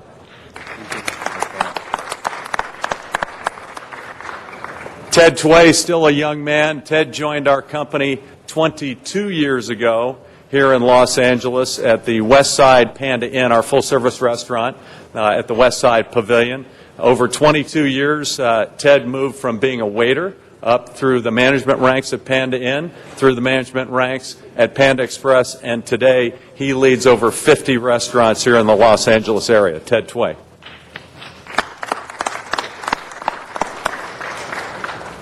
And finally, I'd like to recognize one of my key partners and one of the most senior executives at Panda Restaurant Group, Eugene Lamb. Eugene also started at Panda Restaurant Group with our Panda Inn chain as a waiter 25 years ago. I think it's almost 26 years ago. Still no wrinkles, not much stress. So Eugene, again, started as a waiter, moved very quickly, and today is our Senior Vice President of Operations. So Eugene, thank you. Thank you. And finally, I'd just like to add that outside today, we are commemorating the launch of a new product called Sweet Fire Chicken Breast. We have the Panda Restaurant Group truck representing Panda Express, and we are offering free samples of our new product, and we're also raising money for the Los Angeles County Widows and Orphans Fund for the Los Angeles County firefighters who lost their lives, those 2 gentlemen, the brave heroes of LA County Fire who lost their lives in the recent wildfires here. So come join us outside. Great. My name is Mr. Devin. Such an eloquent speaker, a great representative. I'd like to share with you this resolution signed by our Mayor, Antonio Villaraigosa, all my colleagues, Eric Garcetti, our Council President, and thank you for your hard work, for the company's presence in this great city, for the opportunities you offer our citizenry, and the contribution economically and socially. Congratulations, Panda Express Day. Thank you, Councilmember. This is fantastic. And I know there's Tian behind the camera. Thank you, Tian, for all your hard work and representation. And she's a great, great employee as well. Indeed. Thank you very much. Thank you, Mr. Reyes, and congratulations to the Panda Inn. I recognize now the President of the City Council, Eric Garcetti. Delighted to be here. Well, glad to celebrate this day. Actually, have to make a tradition, right? Represent Belmont. Proud of you. Absolutely. Thank you so much. Thank you. Thank you.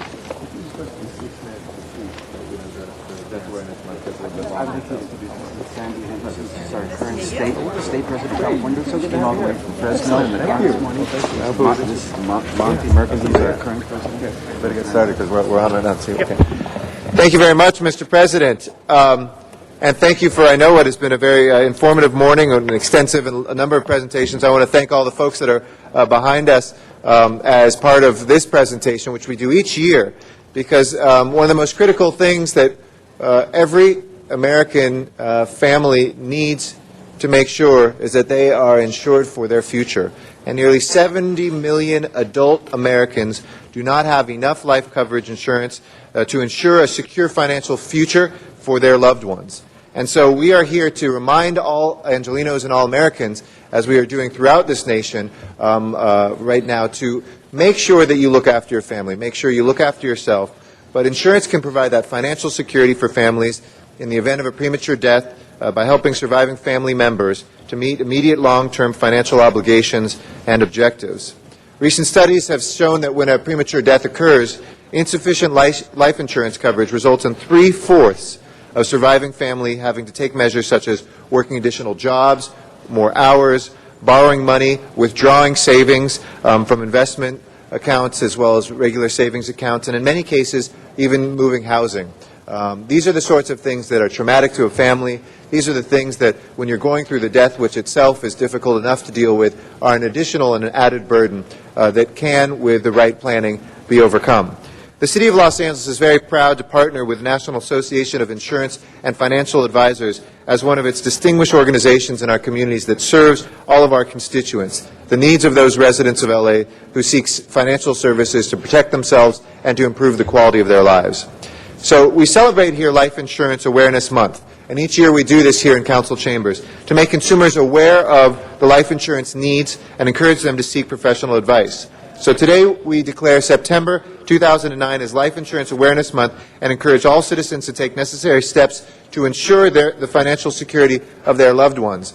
And I know Gilbert Mares, who is a familiar face to all of you here and a good friend of this city council and the city, was going to accept this, but I know Sandy and others who are here from the state organization are going to say a few words. But please let me introduce Gilbert to be able to introduce all the guests that are here. Gilbert Mares, and as we celebrate this Life Insurance Awareness Month. Congratulations. Thank you very much. Thank you. Take this off here. Thank you. We'll take a picture right after, but Very go ahead. good. Say something. First off, I'd like to again thank President Eric Garcetti for the great work that he's doing in Los Angeles and also recognizing the National Association of Life Insurance Association, NAIFA. I'd like to also thank him and the City Council as well as the Mayor declaring Life Insurance Awareness Month for September, and also the realization how important the role it plays in the financial structure of a family and a business. I have the honor and the privilege of introducing a few people here.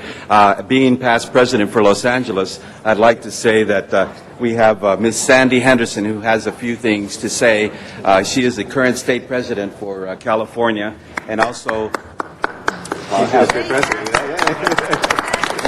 we also have Mike McCaffrey, who was our state president the year before, and we have our current president for Los Angeles, Monty Merkin, and in the back we have Bart Brutek, past president, and Don Harrington, and Edna Fernandez, vice president, and we have a board member.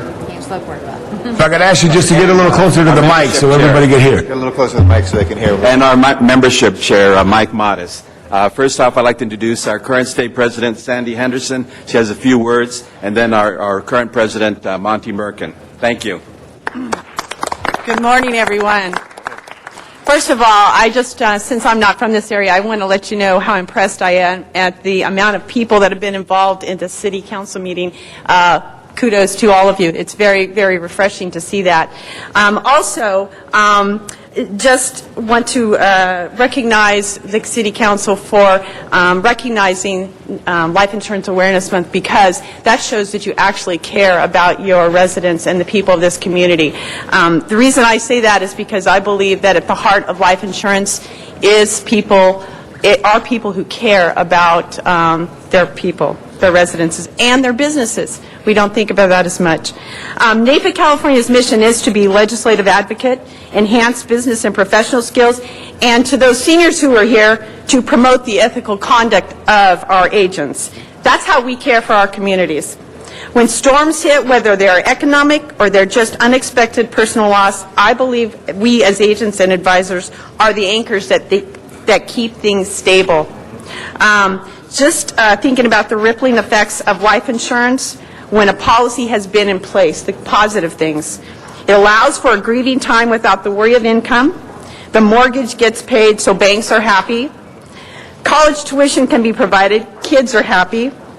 And businesses are steady and can continue on business as usual. Employees are happy. So I just think that everybody wins when it comes to life insurance. With that, since we've got so many things to go, I would like to thank you again for allowing us and acknowledging how important life insurance is, because that's what we believe in. So it is my pleasure to introduce your local president, Monty Merkin. Thank you. Thanks, Andy.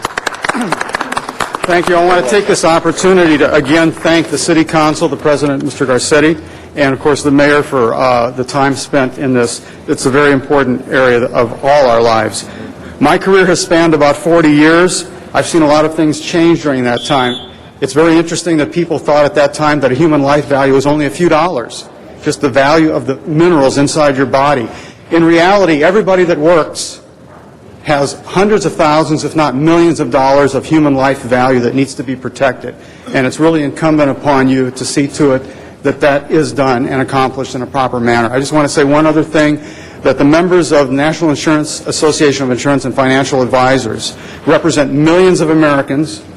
We do a fine job for them. We adhere to a strong ethical standard, and keep in mind that not one insurance company, even during the Great Depression, ever went out of business. It's required by law that there are $1 reserved for every dollar that's sold of insurance and annuities. So rest assured, your needs are well insured and well taken care of. Please contact a member of the National Insurance and Financial Advisors, because they do adhere to a strong code of ethics. Thank you. Thanks. All right, we'll go back. We'll take a picture together. Thank you very much, Mr. President, and we appreciate your recognition. Thank you. Thank you very much, Mr. Garcetti and the team. I'm going to ask Mr. Reyes for an introduction. Yes, thank you, Council President. I wanted to just briefly introduce a great group of folks who are here joining City Hall, the Salvadoran American Leadership and Educational Fund. Please stand. Let's give them a round of applause. These are our youngsters who have been working with, and it's known as SOLIV, who have been engaged in education, watched them organize over the years. Now they're in a place where they are the true leaders and role models for our youth, especially in the Salvadoran community. I want to thank you for joining us. As I want to echo Tom's words, please join us and go up to the tower. You'll see Los Angeles from a very unique perspective. A lot of different views as to how the city is growing. And again, thank you for joining us. Have a great day. Thank you very much, Mr. Reyes. Now I'd like to recognize the President Pro Tem, Councilwoman of the 9th District, Jan Perry.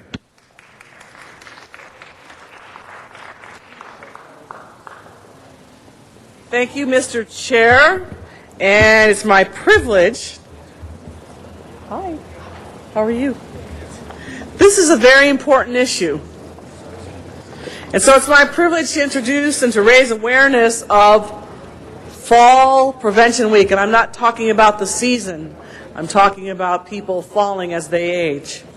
With us today is the Fall Prevention Coalition, made up of individuals from the Fall Center of Excellence at the University of Southern California, City of Los Angeles Department of Aging, University of Southern California School of Pharmacy, the Arthritis Foundation, Southern California Presbyterian Homes, Rebuilding Together, and the LA County Public Health Department.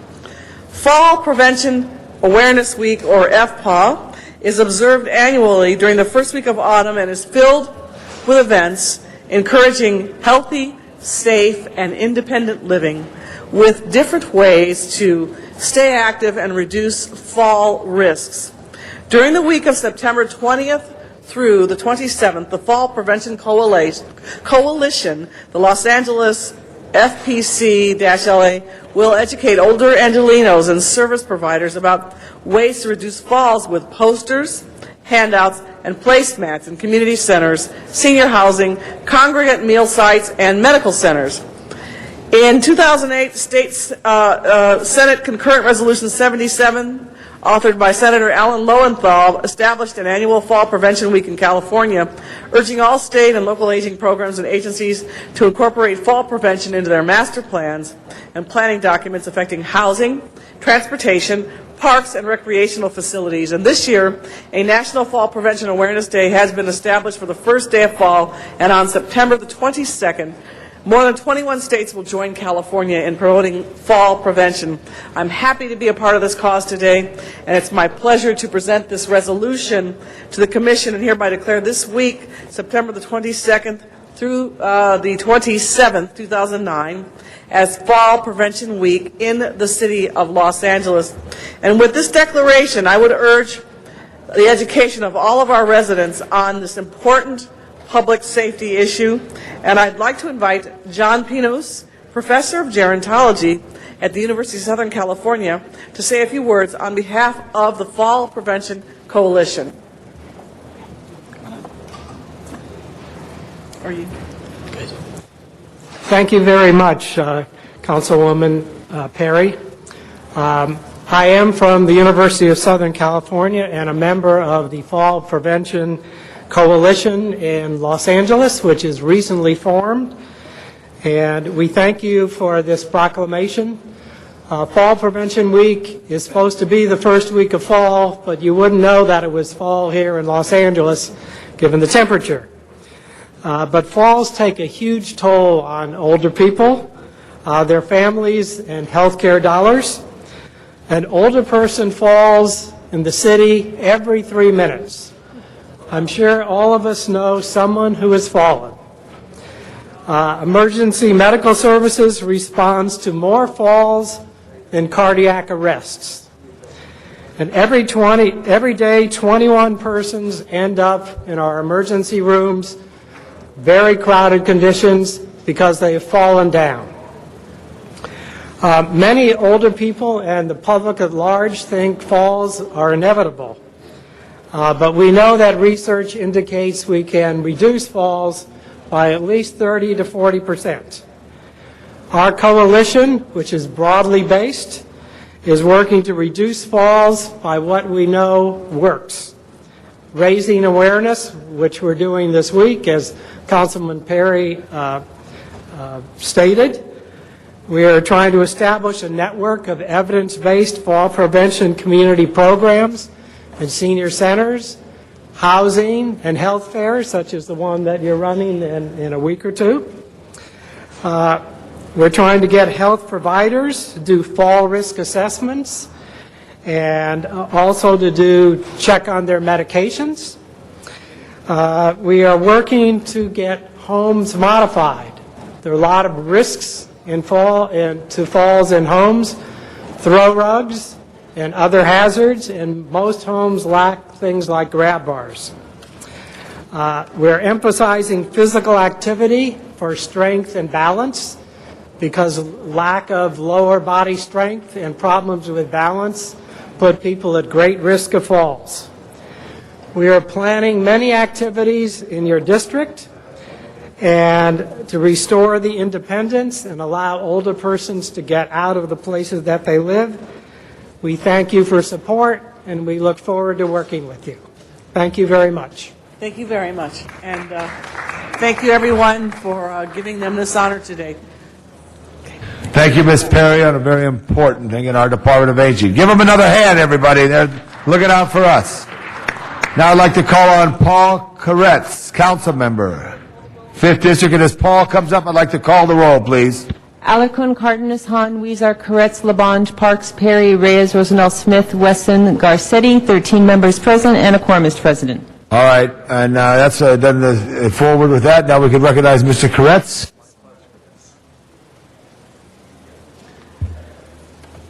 Well, Mr. President and colleagues, something remarkable happened in Encino 50 years ago today.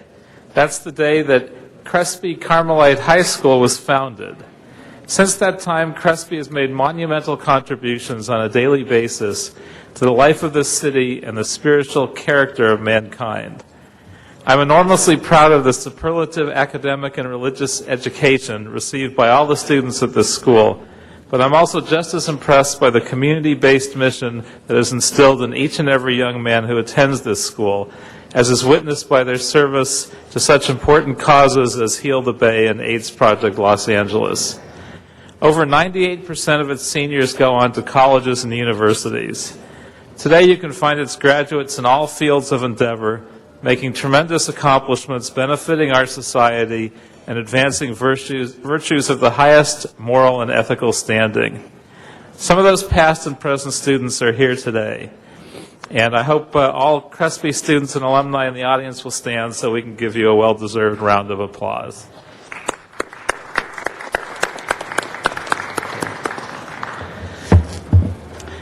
Today, therefore, we honor Crespi Carmelite High School and its historic living legacy by naming this Crespi Carmelite Day in the city of Los Angeles. And now I'd like to introduce Crespi Carmelite alum and LA Fire Department Chief Tom Ottman, who is joined here by the principal of Crespi, Father Paul Henson, the current student body president, Giancarlo Domenico, and Juan Rodriguez, alumni and member of the North Valley Area Planning Commission.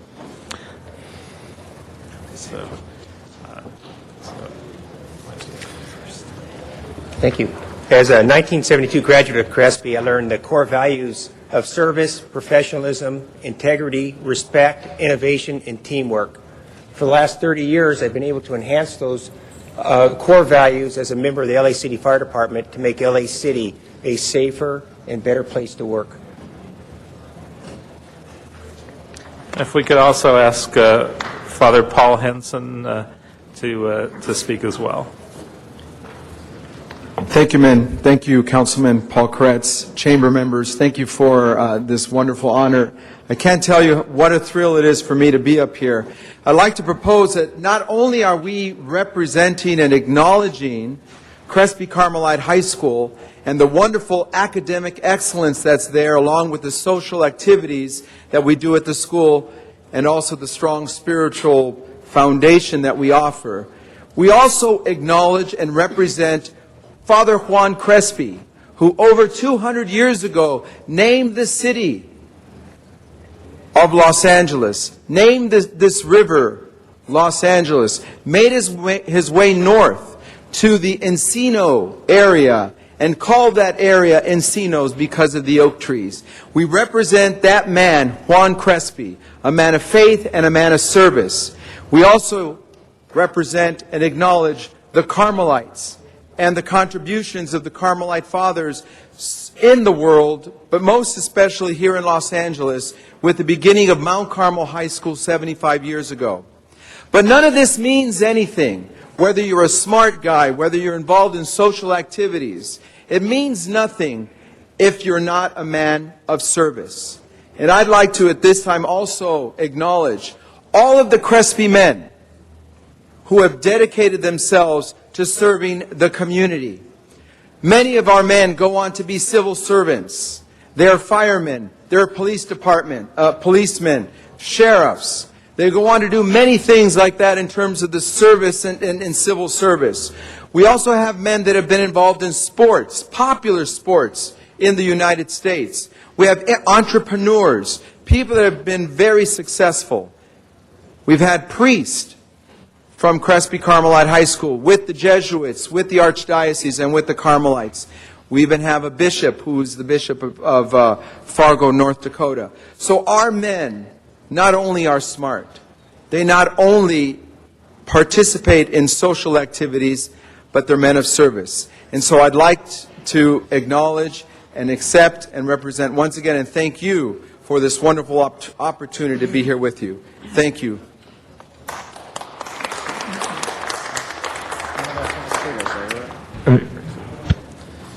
Good morning, Honorable Paul Koretz and the City Council. My name is Giancarlo Domenico, and I'm currently Student Body President of Crespi Carmelite High School. I would first like to thank you for giving Crespi this great honor. Crespi is not only a high school, but a holistic educational center for the San Fernando Valley community. We take great pride in doing several community projects, including Walk Like a Man, a student-run project devoted to raising funds for breast cancer research, and Christmas at Crespi, an event that brings underprivileged families to Crespi and provides them with food and gifts and a true Christmas experience. Crespi is not only an educational institution, but it is also a place where each student gets a sense of faith, morality, social justice, and service to those who are less fortunate in our community. It has been a great honor to take part in this ceremony, and I would like to thank Paul Koretz and the City Council for commemorating Crespi and its 50th anniversary in such a great way. Self-pride. Thank you. And Mr. Koretz, Mr. Labange wants to add his good wishes as well. Mr. Labange? Good wishes tonight. Who are you playing tonight? St. Bonaventure. Good job and good service. It's an important school, an important it's part of California history. Thank you, Mr. Koretz, for your leadership. Thank you.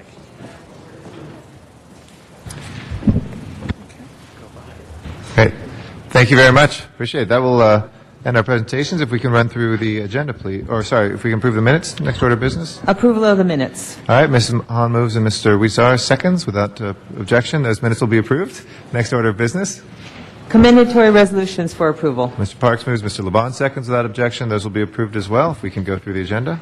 On the regular agenda, item number 1 is an item for which public hearing has been held, and there is an ordinance, and there are 13 members present. Okay.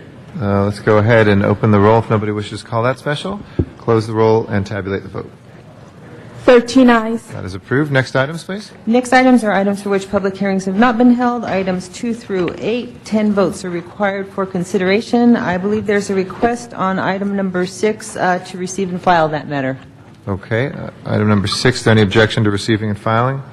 If not, we'll go ahead and do that. Mr. Huizar?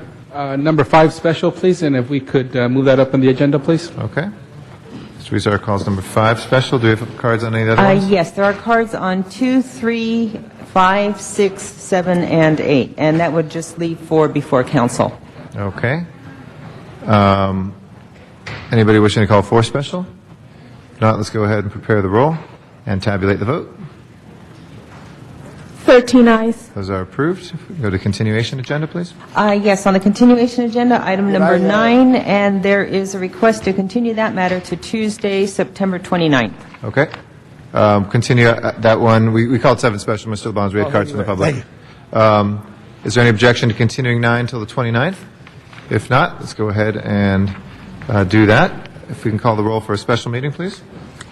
Alarcon, Cardenas, Hahn, Huizar, Koretz, Labange, Parks, Perry, Reyes, Rosendahl, Smith, Wesson, Zine, Garcetti, 13 members present, and a quorum, Mr. President. Okay. We have quorum on item number 10. We do have cards from the public on that, so we'll go ahead. And Dr. Williams, do you want to come forward on item number 10 so we can finish up the special meeting first and then come back? We can't do both simultaneously. So, Mr. Williams, do you want to come up for item number 10 on the special meeting? Then we'll come back for number 5. Dr. Clyde Williams, 4115 Barrett Road, El Sereno, Northeast LA.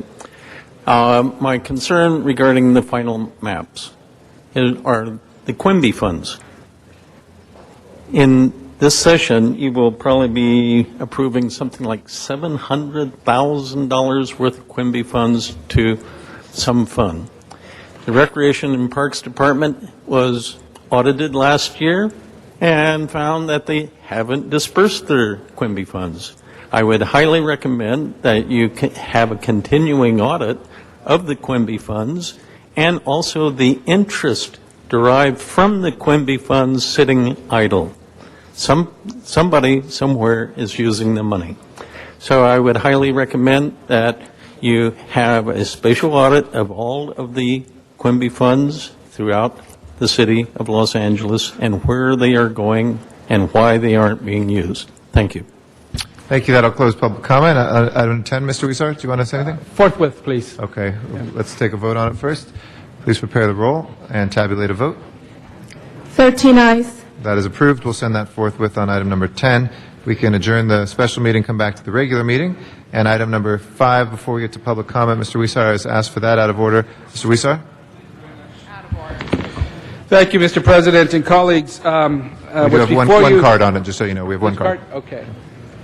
What's before you is an item that's come before this council before in the form of recognizing what we call braceros.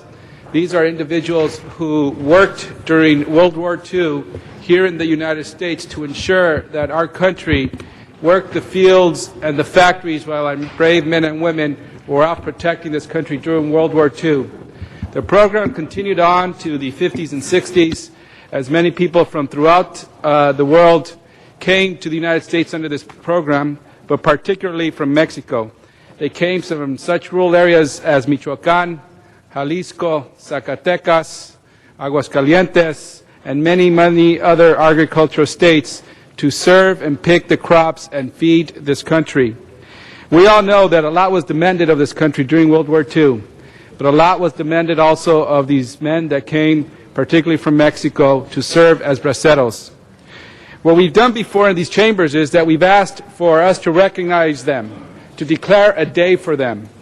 What we're asking today is to present a resolution that will make it the September 29, the International Bracero Day, and this is happening throughout the world today.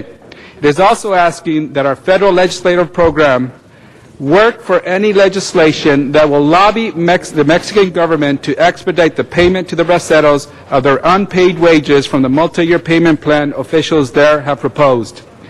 The reason this is so important is because while our braceros did all they could to ensure this country was fed during World War II, the Mexican government and the American government actually deducted their wages that should not have been deducted and were never given back to these hard-working men. The American government has given back some of the money, but the Mexican government continues to be reluctant in recognizing the money that is owed to these individuals. And as I mentioned before, this is something that strikes to me personally. My father and many of my uncles were actually braceros who came to this country in the 50s and 60s to pick crops throughout the southwest United States. They were in Salinas, in Houston, in Arizona, and they often told me about the squalor conditions they had to live in, and that many a time they wondered if it was even worth it. But for somebody coming from rural areas in Mexico, when a job is something that's desperately needed, my uncles and my dad went through these conditions to make sure they provided for their families. And today I'm very happy to say that with the work and help of bracero organizations such as some of the men who are here today representing those organizations, we continue to fight for justice. And we hope that one day we can proudly say that we have recognized these men for the contributions they have made by making sure they get back the money that is owed to them. And we've also come to these chambers many a times with Mr. Garcetti and Mr. Reyes and others to recognize our Filipino veterans who were not acknowledged for the work they did during World War II and were not giving health benefits. Recently, President Obama passed legislation, sponsored legislation to make that possible. It was a victory after many decades of hard work. Hopefully one day we will say that we did the same for the braceros. So, Mr. President, I wanted to acknowledge the individuals who are here. I know that you have speaking cards. If you could please adjust and be a little lucid with their speaking time, and then if you don't mind, I'll go out of order to go up and present them a resolution from the City Council of Los Angeles, recognize them for the continued work on behalf of braceros. Thank you very much. Okay, thank you. We have a speaker card, Baldomero Capiz. Good morning. Es Baldomero Capiz.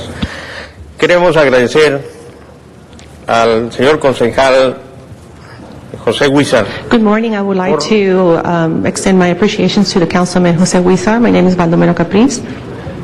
Y queremos agradecer también al concilio, a nombre de los exbraceros, I would like to thank la all atención the. que han tenido para nosotros. I would also like to thank the rest of the councilmen for the attention you've granted to us braceros now and in the past.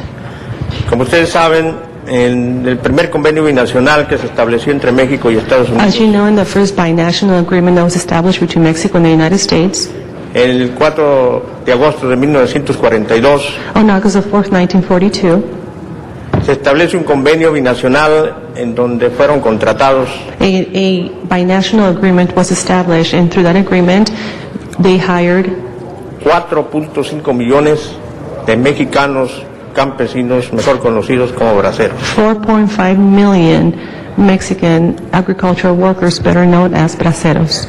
Esto porque los jóvenes de Estados Unidos se encontraban en el frente de guerra This happened because the youth of the United States were in the front lines of the war at that time. y el gobierno norteamericano se vio obligado a establecer ese convenio para poder producir los alimentos, para construir las vías del ferrocarril. And the North American country was obligated to create and enter into this agreement so that they can get labor so they could put food on the table of many Americans, and also so the railroad could also be built. De esto se establece un descuento del 10% del Fondo de Ahorro Campesino, And out of this, it is established a 10% discount of the farmers' savings que nunca fue devuelto a estos trabajadores. that was never refunded back to the farmers. ya que el gobierno, a través de los bancos Wells Fargo, Union Bank, cumplieron en el envío de esos recursos a México. And even though the banks, Wells Fargo and Union Bank, did meet that obligation and sent that money that was being deducted from our checks back to Mexico, Pero el gobierno mexicano no. but the Mexican government did not meet their agreement. Por eso hoy queremos algo muy interesante e importante de parte de ustedes. That's why today we're asking something very interesting, very important from you. Primero, queremos que nos hagan el favor a través del conducto del concejal José Huizar, First, we would like to ask you to, if you can help us through the channel that we have in our relationship with Councilman Huizar, una carta de resolución a letter of resolution en donde vaya firmada por todos los miembros del Concilio de Los Ángeles, California, which will be signed by all the members of the City Council of Los Angeles, incluyendo la firma del honorable alcalde de la ciudad de Los Ángeles, Antonio Villarraigosa, which would also include the signature of the Honorable Mayor Villarraigosa, en donde se establezca la propuesta o se manifieste el pago, que se le pide el pago de los trabajadores braceros al gobierno mexicano. in which a proposal or in which you would state the payment back or refund back from the Mexican government to the braceros. Esto nos ayudaría bastante, This would truly help us a great deal, ya que actualmente el gobierno mexicano, since presently the Mexican government, en el pago de los $3,500 que les iban a dar a cada uno, in the payment, which consisted of $3,500, which was going to be reimbursed to each bracero, hoy les quiere dar nada más 10 pesos diarios, que son 25 centavos de moneda norteamericana. but instead of $3,500 total that was agreed that would be refunded to the braceros, they've changed their mind and now only want to give 10 pesos, which is equivalent to the 2.25 cents in American dollars, Les quiere dar 336 pesos por mes, or 236 pesos per month, que equivalen a $15, which is equal to $15, y les quiere dar 4,000 pesos por año, and Mexican government wants to give 4,000 pesos annually, que para pagar el adeudo de los $3,500, que son 38,000 pesos, in order to pay the debt of $3,500, which will Gracias, be señores. equal to 38,000 pesos. tardarían 10 años para pagar. In order to do that, it would take him 10 years to pay the $3,500. Creemos que es una injusticia la que está haciendo, por eso acudimos a todos ustedes para que nos apoyen en esta noble causa de justicia a los braceros. And we believe that this is an injustice what is being done, and that's why we come to you to support us in this noble cause and stop the treatment that is being given to the braceros. Thank you.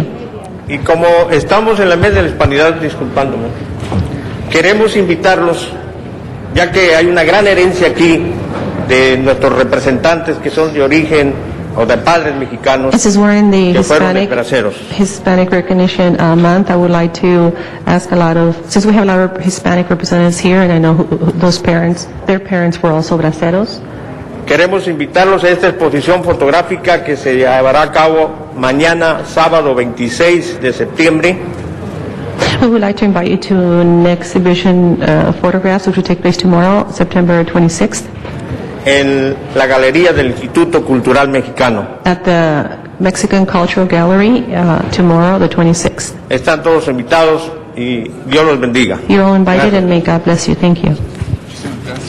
And Mr. Reyes, I think you want to say something? Mr. Reyes? Thank you, Council President. Colleagues, I stand in support of Councilman Huizar. I thank him for his due diligence and making sure we don't forget the contribution of this incredible group of people. I mean, it's easy to forget our history when we're not reminded of these contributions. We need to put in perspective the brave men and women who fought in World War II, were essentially fighting for our freedom, for our democracy. But there was another struggle going on here. We had thousands and thousands of workers that came from Mexico who essentially filled a void, a tremendous void, because of the absence of this labor force. They worked the fields, they worked the factories, they sustained our economy, they created an environment where we can remain strong here in this country while our men and women fought in other foreign lands across the oceans. It was their work, it was their sweat, it was their sacrifice that made that economy in of itself sustained and allowed us to be as strong as we were through these very, very critical years. So it is unjust to forget, to dismiss that contribution because of time. So les digo muchas gracias por estar aquí. Es un esfuerzo que merece más apoyo. Gracias al concejal Guizar por trayendo esta resolución en frente de todos. Ojalá que no pierdan el ánimo, que sigan adelante con la lucha y ojalá que otros puedan realizar el valor de lo que se había contribuido en este tiempo de crisis en esta nación. Muchas gracias. Again, thank you very much. And I encourage and I vote. Thank you very much. Thank you very much, and thank you, Mr. Garcetti, for your indulgence on this presentation. And I want to again remind everyone, if you want more information, or if you want to go to a photographic exhibit tomorrow at Placita Olvera from 6 to 9 at the Mexican Cultural Institute, we will have events, videos, and a photographic exhibit. In fact, we sent over some of my family's photos from that time. I encourage you to attend if you want more information. And finally, I want to present on behalf of the City of Los Angeles a certificate of recognition to El Comité de Braceros to thank them for their ongoing struggle for our braceros. Muchísimas gracias. Hay que seguir en la lucha y aquí estamos con ustedes. Muchísimas gracias. Thank you very much, Mr. Guizar. Muchísimas gracias a todos los compañeros, los caballeros. Now we need to take a vote. If we can please open the roll. And I'm sorry, Mr. President, just for the record, the substitute motion has been distributed. Okay. Please open the roll, close the roll, and tabulate the vote. 12 ayes. That is approved. Just for the record, we did have a disruption in the audience of audience members due to an individual who was there. Asked for him to comply with not disrupting and provoking audience members. I'm going to put that on the record as well, and if not, that individual will have to be removed. If we can go now to our general public comment. If there's no objection, we'll go to our general public comment. Our first speaker is Dr. Clyde Williams.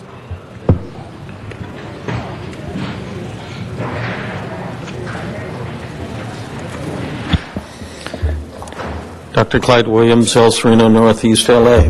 This morning in the Board of Public Works, there was a motion made and a decision made to implement some requirements for Verizon to raise boxes, communication boxes, because they are an impairment to the blind, visually challenged.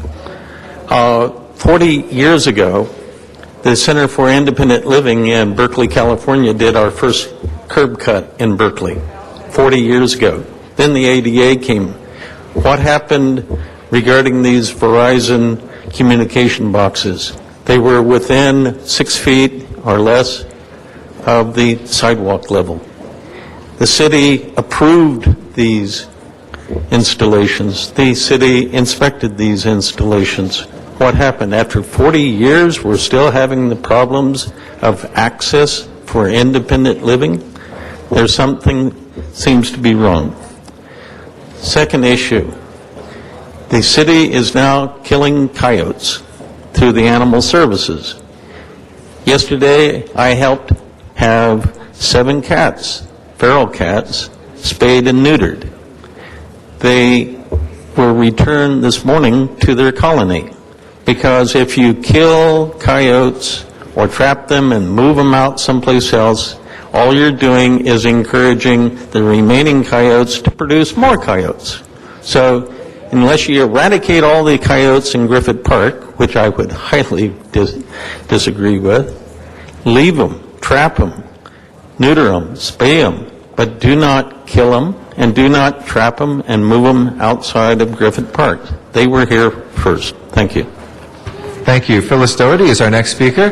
Very patient Phyllis Doherty. Thank you.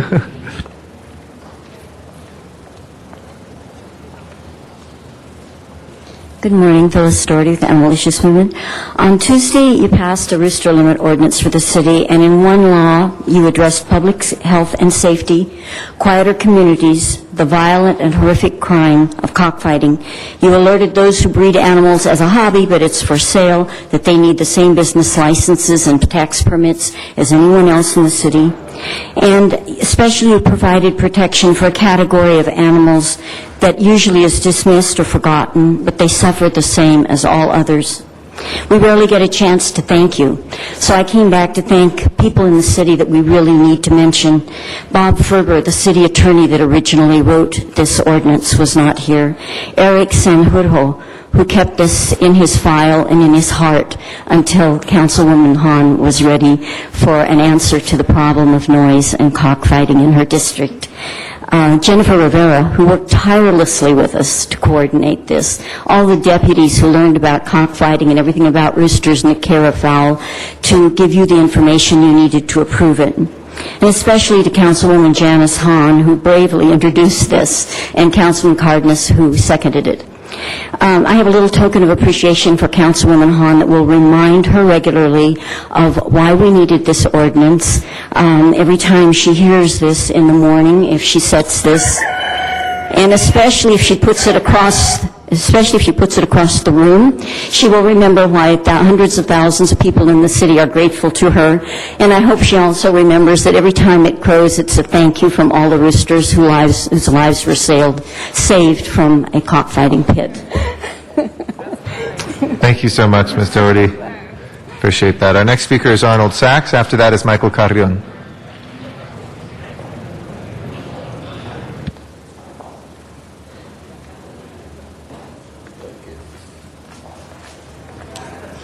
Good morning. Thank you, sir, and thank you, sir. This situation needs to be addressed. Congratulations on your presentation this morning, Mr. President, for insurance, Life Insurance Awareness Month. When will the City Council have Health Insurance Awareness Month to go along with their living wage ordinance? Oh, wait a minute. The living wage ordinance eliminates health insurance companies for the companies so they can pay people $1.25 more an hour. Did you happen to read in today's LA Times, Italian firm gets MTA rail deal? It's a whole half page, it's a quarter page of an article. But at the very bottom it says, Cecilia Estolano, who is overseeing the rail plant project as chief executive of the Community Redevelopment Agency, noted that El Salvador Barreda has agreed to pay full-time workers at the plant a living wage, which would be at least $10.30 an hour. A living wage ordinance, but they're not working for the city of LA. They're not any kind of conjunction like the so-called workers at the airport or the convention center. So how will they be afforded a living wage ordinance? And by the way, congratulations to those workers for not having any health care insurance. And by the way, Maria Elena Durazo, who stood in here and congratulated the city on passing that $3.50 so that workers, they can sign up like the city council. The city hall is having a sign-up period for their health insurance plan. Will those living wage ordinance workers be able to sign up also for a health plan? Only if they can afford it. And how much insurance can you buy on $3.50? So, Maria Elena Durazo, you congratulated those workers here for their efforts. Will you congratulate those workers at Ansaldo Barreda for their living wage ordinance? Nice move. Thank you, Mr. Sachs. Michael Carrion is our next speaker. After that is Jason Hollingsworth. Yes, Michael Carrion is glad to see everybody's here or too busy taking pictures again. The city's broke, yet I was here a few months ago telling you the city was headed this way, and I asked that the city adopt an ordinance. If you don't live in the city, you don't drive a city vehicle home. But somebody stood up and said, oh no, we need a police force that's mobile. Police force that live in Little Rock, police force that lives in Bakersfield, they're driving our vehicles all the way home on our tax-paying dollars and on our gas and on our maintenance. After collecting a over a $100,000 annual salary. The city's broke, but they can afford vehicles for officers to drive home at our insurance, at our expense. Can somebody tell the officer over there to be quiet? He goes around telling everybody else to be quiet, but yet he's carrying on a So conversation. if you could please address the council. Can you please tell him to be quiet? I am addressing the council. Sure. Once again, we have a double standard. Let's get back to Mr. Garcetti's comment. On TV the other day, he was stating that the government or the state's going to take the city money. After we did everything right, the state wants to come and take our money. Well, Mr. Garcetti's wrong. We didn't do everything right, or we would have our money. We're in the situation we're in because nobody did what they were supposed to. It's like Miss Perry calls it, the old good old boys. Let the mayor do what he wants. You called them a bunch of chauvinist pigs, Miss Perry. She's denying it now, but she agreed with it the last time I brought it up. She called you guys a bunch of chauvinist pigs because all you do is co-sign everybody's BS, including the mayor's. Our next speaker is Jason Hollingsworth. After that is Denise Cecilia Neal. I know. I apologize if I sound stressed. Can you come up a little closer to the microphone so we can hear you, sir? Otherwise, we're not able to hear you. I apologize if I sound stressed. This is a stressful situation. Just know that I mean disrespect or anger. Okay. Okay. My name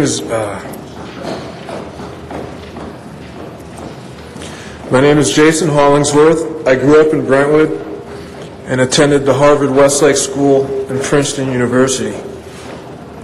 This is a serious and urgent call to aid to Los Angeles City Council, general public, and President Obama from a victim of bold and horrible government repression and brutality.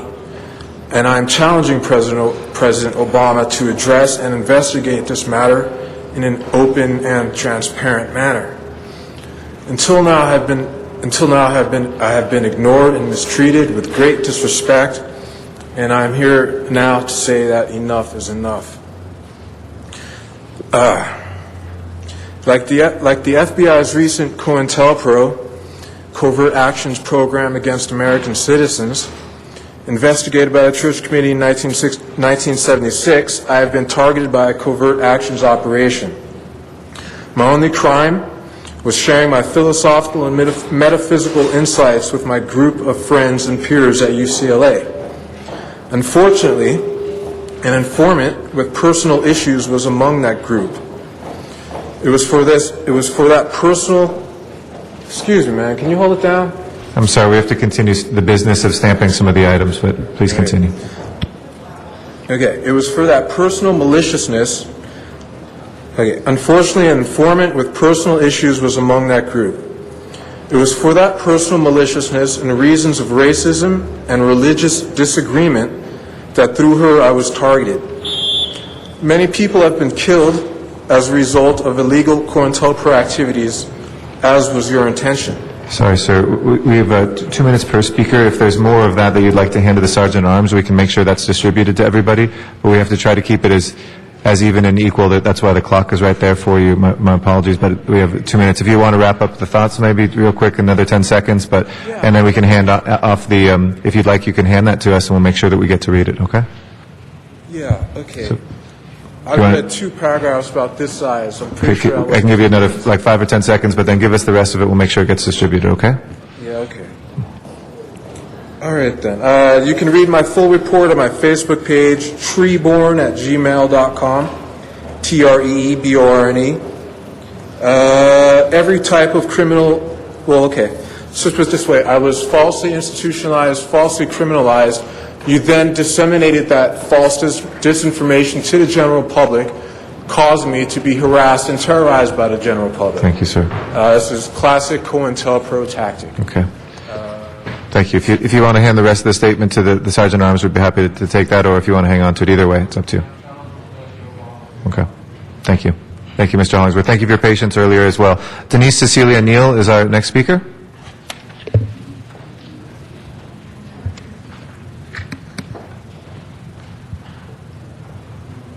Good afternoon. Hello, President Garcetti, council members. My name is Denise Celia Neal. I am a member of Community in Action in the 13th District, and I'm also a media intern for Black Women for Wellness.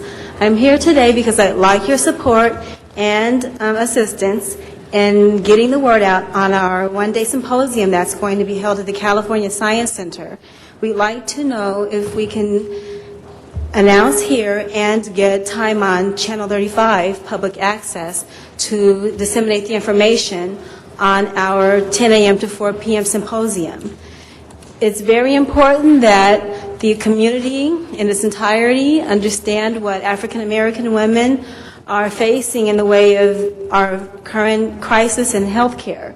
And we'd like for anyone in the general community at large who's interested in participating as an attendee, a curious community member, a donor, a volunteer interpreter, to please come out and join us in this event. It will be held again October 29th at the California Science Center. Is it okay if I give the address and our contact information? Okay.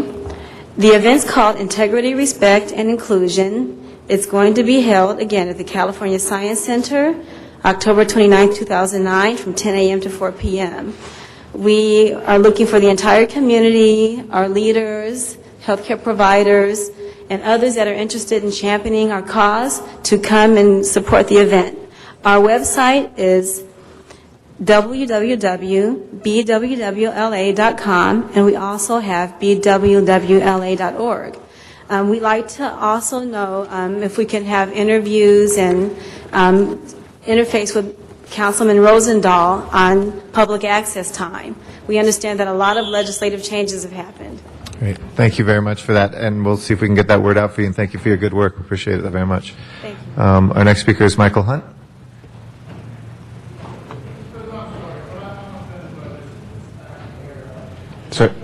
Sir, I appreciate that. If I can ask you to step aside.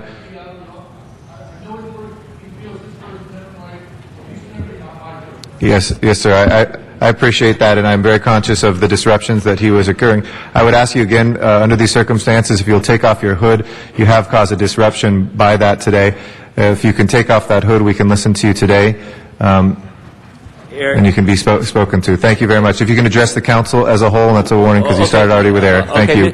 Now is your time for two minutes. If you can address the council as a whole right now. Thank you. Okay. The hood cannot cause a disruption as far as the law is concerned. I did what you asked me, not to block anybody's public view. But here's the thing.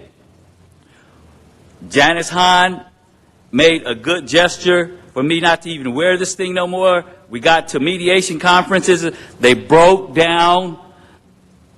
The promise is outlandish. I came to the table with high frequency to get this behind us. The city attorney asked me for a reduction in a settlement that was won by a jury award. This was not acceptable. In any means was it acceptable. They was talking about bringing Bill Rosenthal in the meeting so that we can get this over with. It's a lot more than just this outfit, Mr. Garcetti. Even the president over at the police commission doesn't turn his back. So I'm just you're acting more childish than anybody here. If it's protected, it's protected, and if it's not, it's not. All I ask is that my First Amendment rights be protected. No matter what, a KKK outfit cannot cause a disruption. Merely, it says in Brandenburg that I have the right to protest peacefully. I am not doing it. Any other words, I'm not offending anybody to the left or to the right. I'm doing it peacefully. So with that, Garcetti, grow up, man, grow up. And Mr. City Attorney. Sir, you've been warned. Your time's up. You're addressing not the council as a whole, but individuals. Thank you. That will close our public comment. Let's go to the next item. It's called special. Next item, and we will Mr. continue to President. protect people's First Amendment rights, as was just exercised right here, even when they do things that are offensive. contrary to what was stated, that are definitely offensive and prove themselves to be offensive again. That is your right to do, but it is my right and everybody else's right to be offended if they'd like to, and certainly a KKK outfit is an offensive thing. Next item called special, please. Item number 2, call special for cards. All right, we have item 2 before us now. We have first Arnold Sachs on item number 2.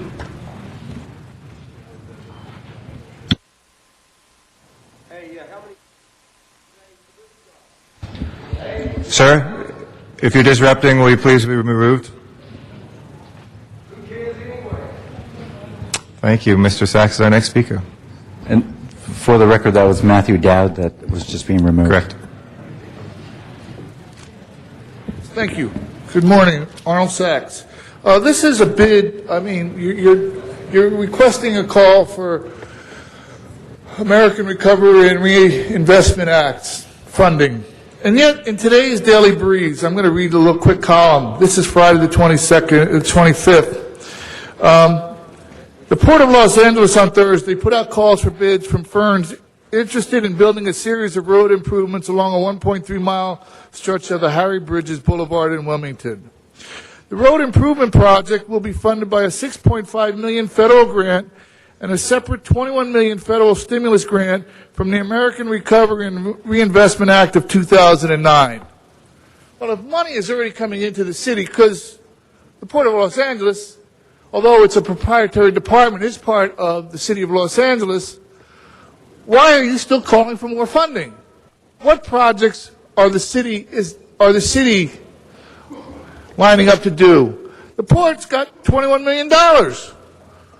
Yet we have how many meetings where you're calling for these requests for reinvestment funding, recovery funding for 2009? When do we read in the newspaper we have a road paving project? We have a water line replacement project. We have some project with American Reinvestment and Recovery Funds. How do we read about the proprietary department? Will the next one be from the airport? Airport gets funding to study their purchased property so that it can be turned into a green line dump. Or airport uses funding from the Recovery Act to help pay for the killing wage ordinance. When do we get some relief from the city? Thank you. And I will remind him that he has been warned once. Mr. Hunt, you have a card in on this one. If there's another violation, you will not be able to speak for the rest of this meeting and perhaps beyond.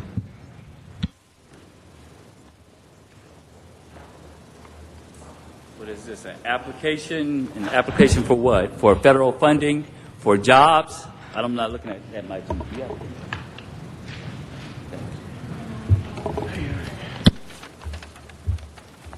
What number are we on? Number 2? Number 2? 2.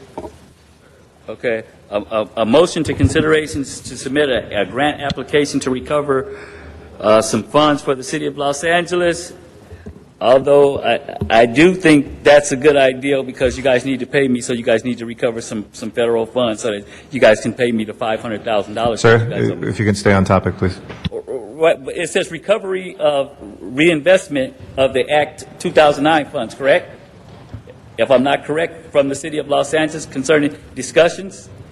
What I'm saying is I think that's a great idea that you guys recover, the City of Los Angeles recover some federal funds, and I'm just saying because I have a federal lawsuit that you guys pay me through recovering these funds. That makes a lot of sense there.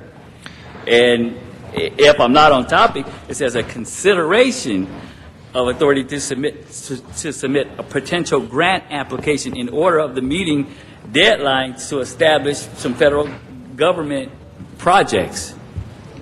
Am I not correct on that on number 2? So do you have any comments on this item? If not, yeah, we'll consider it concluded. I'm commenting on it now. I'm thinking that it's a great idea. Thank you. That is now a repetitive comment. That's the third time you said that. Is there anything else you'd like to add, sir? Yeah, I mean, regarding federal funds and regarding federal establishment to recover that money would, and it says reinvestment of the 2000 Act of the funds. It is my kind judgment that has been repetitive now for a fourth time. Thank you very much, Mr. Hunt. That will close our general public comment on that. There's no action required today on number 2. Next item called special, please. Next item is item number 3, and that was called special for cards. Okay. Item number 3 is now before us. We have Michael Carrion on item 3.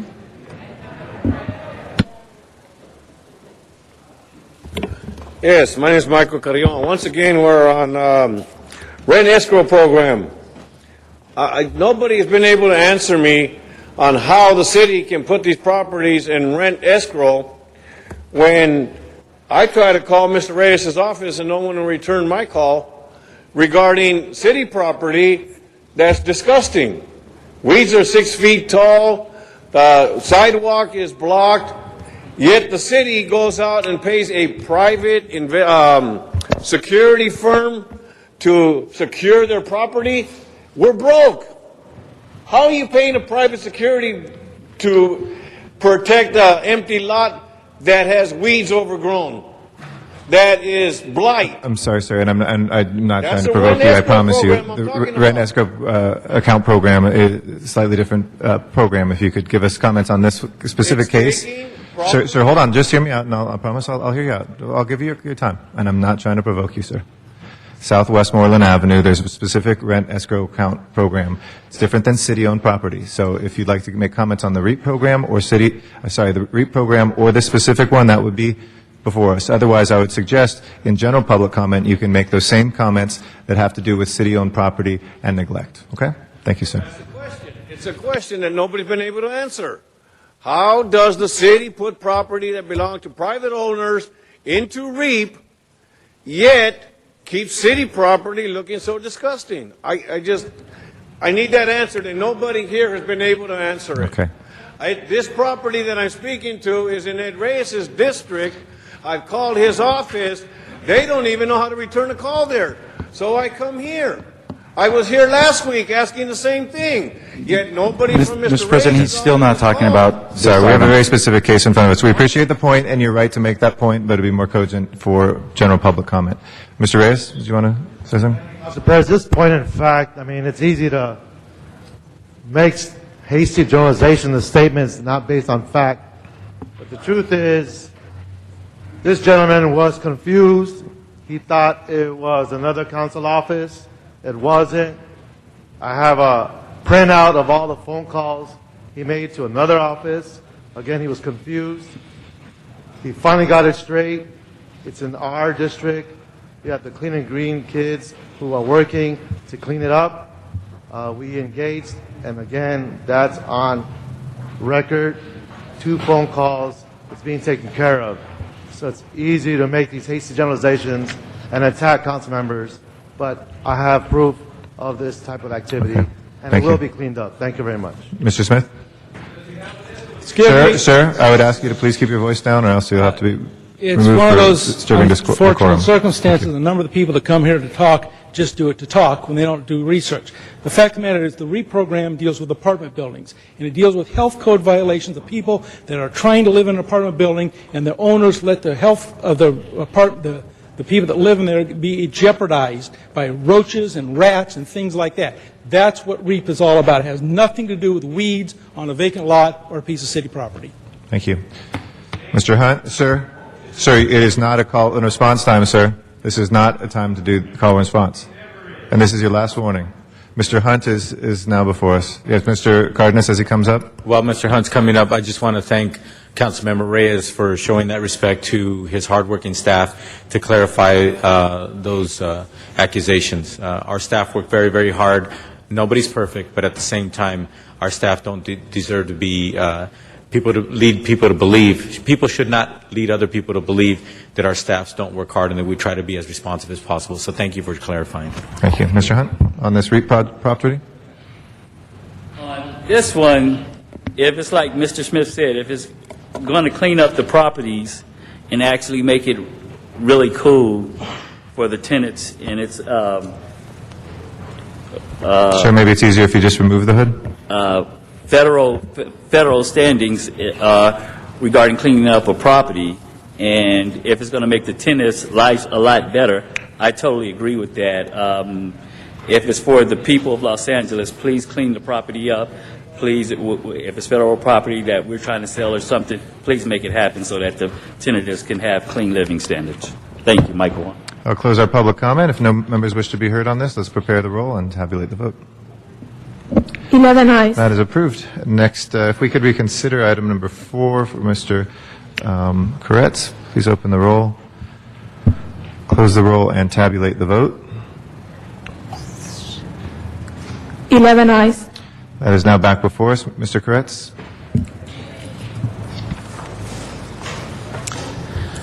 Thank you, Mr. President. Speaking to the item of requesting opposition to AB 1139, I would suggest instead that we receive and file this bill for now. There are some arguments in favor of the bill that I think are reasonable concerns. Supporters believe that the existing enterprise zone program provides hundreds of millions of dollars per year in tax credits for employers, but doesn't do much of anything for employees. There are extensive support from the labor movement, from the County Federation of Labor to Unite Here, Teamsters, UFCW, etc. Now, there are also concerns on the other side that this would weaken the enterprise zone program, and I think those are valid concerns. However, this bill has been made into a 2-year bill, does not have any way to pass this year. It is supposed to be substantially amended to address those concerns. I would suggest that we receive and file the item now and address that next year if, in fact, those amendments have not addressed those concerns adequately. Ms. Perry? Mr. President, and I respect Mr. Koretz, and I'm not clear as to whether or not his district has any enterprise zones in it, but I can tell you, for me, for Mr. Parks, probably for Ms. Hahn, Mr. Alarcon, and Mr. Reyes, we all have enterprise zones in our district, and they're extremely critical. And I read the CAO's report with the recommendation to oppose AB 1139 at this time. I think as a city we need to be very definitive in communicating to other governmental bodies, and particularly in Sacramento, when we are at odds over budget issues, them taking much of our funding or diverting it to balance their own budget.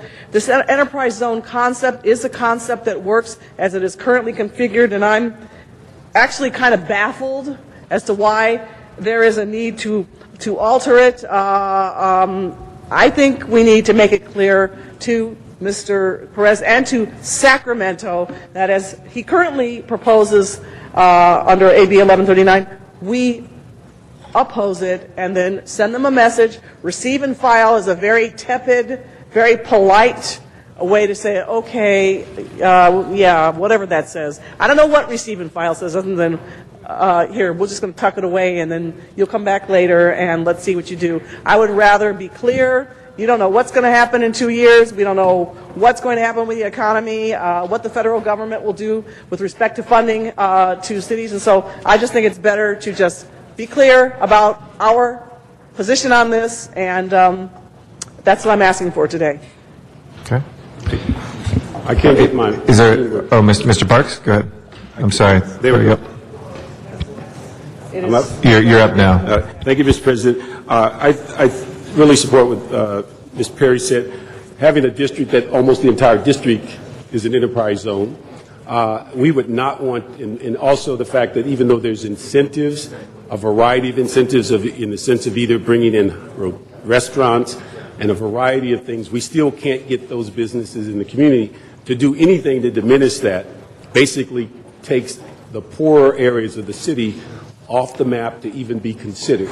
I think that the only way Sacramento gets the message is for us to say categorically this is not a good idea, and then maybe when they redo the bill in 2 years, they might just inquire of the largest city in the state of California, how am I impacting you as it relates to your enterprise zones? And so I would suggest that we send that clear message that is something that's contrary to what this city believes in, and we support the enterprise zones.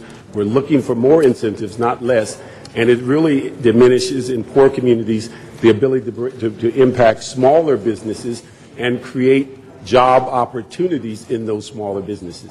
So I don't think we should rely on the state assembly to decide what's best for us. We should be sending the message of what the city of LA supports for its residents.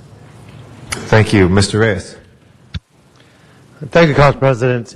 You know, colleagues, when you look at the state enterprise zones, you look at all the impositions created by state and federal mandates, many of the zones that we are referring to have the industrial zones that have all these layers and layers of impositions on businesses, on small companies, on middle-sized businesses, and those are added hardships because of the efforts of these mandates that do come from the state and the federal government. The state enterprise zone is but one vehicle that helps to begin to balance out these impositions that are very real in dollar terms, very real in dealing with air quality and all the things we need, but at whose cost and who pays for it. So it's the state enterprise zone that allows us to begin to alleviate those pressures that are imposed upon these areas where you have this essentially zoning patterns that are rather limited to certain pockets that do happen to have the highest poverties, the highest densities. So we do need everything in our toolbox, if you will, to create support systems like the state enterprise zone. So I think it's a little hasty. I think we should have a very clear message that we would rather have more supportive measures, measures that create relief, as opposed to eliminating them or neutralizing them. We have two more speakers, Ms. Perry and Mr. Koretz again. Again, Mr. President, thank you very much. And, you know, I guess I'm just concerned because, and I appreciate you and respect you, Mr. Koretz, but you don't even have a state enterprise zone in your district. But when I look at what the report says, AB 1139 would eliminate and reduce incentives for businesses that locate in a state enterprise zone, negatively affecting the viability of this program and the business incentives that it offers. Now, when you do development in areas like the First, Mr. Reyes, myself, Ms. Hahn, Mr. Parks, and Mr. Alarcon, you know, it's extremely difficult to convince mainstream, traditional corporate investment. And, you know, the way we do it is we have to offer them as much as possible. The state enterprise zone is one of those tools to be able to attract capital investment into our communities. And I think it's extremely important that we communicate to Sacramento our position. We're fortunate to be here, and this is where we are now. And for those of you who've come from other places, we're here now. This is a nonpartisan body. We don't vote along party lines. We vote along solution lines, and we vote along a forward-thinking agenda to provide as much as possible support to all of our colleagues to be able to achieve the investment that our constituents deserve. So basically, I don't know how else to say it. I'm not interested in playing footsie on this with Sacramento or, you know, making it sort of obscure or obtuse. I'm okay with voting to support the CAO report, which is the city's position to oppose AB 1139, which I guess would be a yes vote, and to uphold the report. Obviously, people will do what they need to do, but I don't have a problem being clear about this. So that's all I have to say. Mr. Alarcon for the first time, then Mr. Koretz for the second. First of all, I apologize for not being here for the earlier parts of this discussion. I'm having a tough time because I don't know what's in the bill. Knowing Mr. Perez, I have to believe that his effort is really intended to ensure that when employers are given credits, that it's given for quality jobs that pay more. So I don't know. I would have to read the bill to see if it's that or whether it's just reducing the credits, or the goal is to reduce the money, or whether it's to ensure that the jobs that are created are the best jobs that you know, those jobs that are needed, those jobs that would benefit our local economy the most. So I don't want to vote for this thing. I don't want to vote against it. I need to know a lot more about it.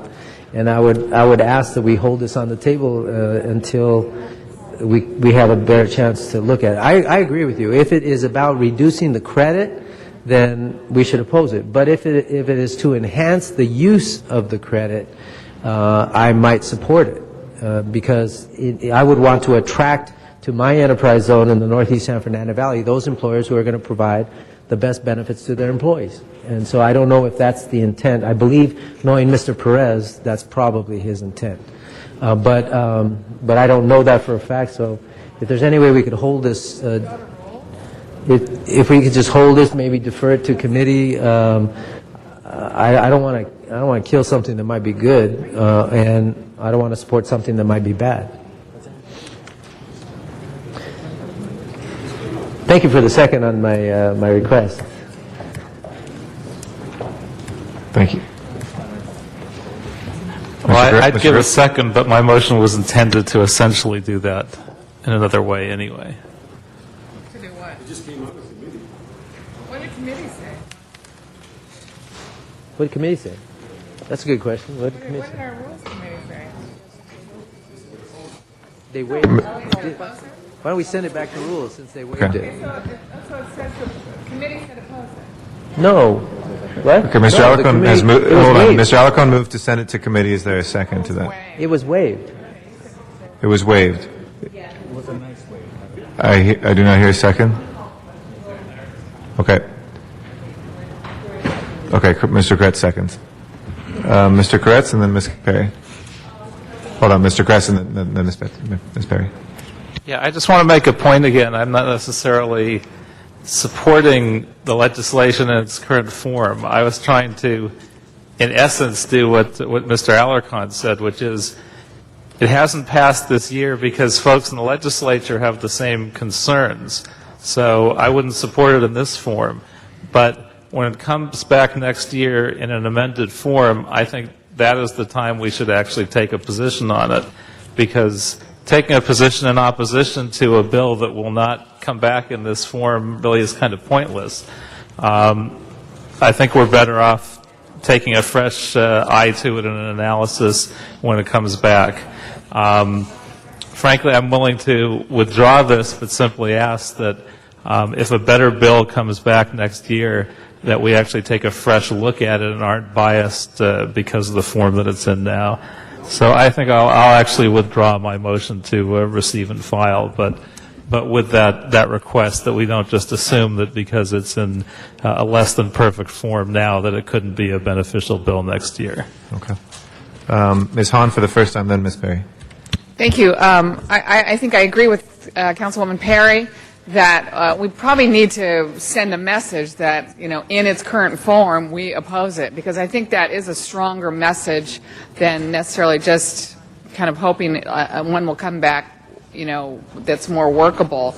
And as you said, Mr. Kretz, right now a lot of the legislature also has some of the same concerns we're voicing. So I think just kind of a loud and clear, as it stands, City of Los Angeles has no problem saying this doesn't work for us, we're opposed to it. And Jan Perry really articulated what so many of us work with in our communities. And as you remember the enterprise zones were kind of a booby prize the first time around, that when we didn't get some of the top products. This was kind of Los Angeles' way to get something out of what was coming out of the federal government. So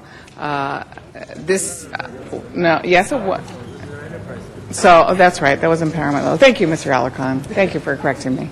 But we do need a lot of incentives in our communities to attract businesses. I know I've worked with a lot of businesses. The fact they're in an enterprise zone actually makes them want to come here. So I think we oppose it and send a message, and certainly I wouldn't mind including in that something of our willingness to work with them the next time it comes out to make a bill that works for us in Los Angeles. So I would support Ms. Perry on opposing this in its current form.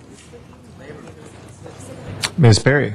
So, Mr. President, I would like to, call to the question if we have to vote on Mr. Koretz withdrawing his motion. No, he's All right. withdrawn it, and we'd vote on Mr. Alacone's motion first because he did it last. Okay. And then we take up yours depending on the outcome of that. Well, just for clarification, on item 4, it, I believe, went through on consent. So then it was the staff recommendation to oppose AB 1139, which we previously voted on. Correct. So that was an affirmative or a yes vote. A yes Correct. vote to uphold the opposition, correct. Okay. Okay. So my move is to support the staff recommendation then. So I'd be voting no on this. That's what you would, Well, you can't remove that. You moved your previous motion, which just by the, no matter what the content is, goes in reverse order always. okay, so just to understand, just be we've a already restatement. voted on it, so it's already on the record as, the city's already on record as voting to oppose AB 1139 by previous vote. And then Mr. Alarcon's motion is next. No, until it goes and the mayor signs it, we're not officially as a city on the record. Earlier in this meeting, that was an initial vote. Okay. It was reconsidered. Your motion is to Go vote. back to that. Right, to go back to that. Mr. Alacone then moved to send it to committee. So we'll go Mr. Alacone's motion, then your motion, unless there's a third motion made in the meantime. And it can't be a restating of the same one by somebody else. It has to be a substantively Okay. new motion. All Okay? right, well, and I apologize in advance to Mr. Alarcon, but I'm going to vote no on sending it back to committee. I'd just rather see what they come up next season. Ms. Hahn. Let me just ask, if it is sent back to committee, what do we think is the process that then we'll get a recommendation from our Rules Committee? It's not rules and government anymore, it's rules and elections. So it would go to Information Technology Government Services Committee, which also handles our intergovernment affairs. So Mr. Cardenas' committee would have it. He could, yes, Mr. Alacone? This wouldn't go to Jobs Committee? No, all, as it did under rules and government, all intergovernmental relations matters go to a single committee now. In the past, it had been IGR when it existed as a separate committee. Then at one point, people moved them out to the substantive committees. Can it go to both? And then the precedent is always first to go. Mr. Cardenas can co-refer it, and I'm sure he'd be willing to, but. No, and But it the gets rationale referred. is that this is a jobs-related bill. Yeah, I'm sure the chair would be happy to accommodate that.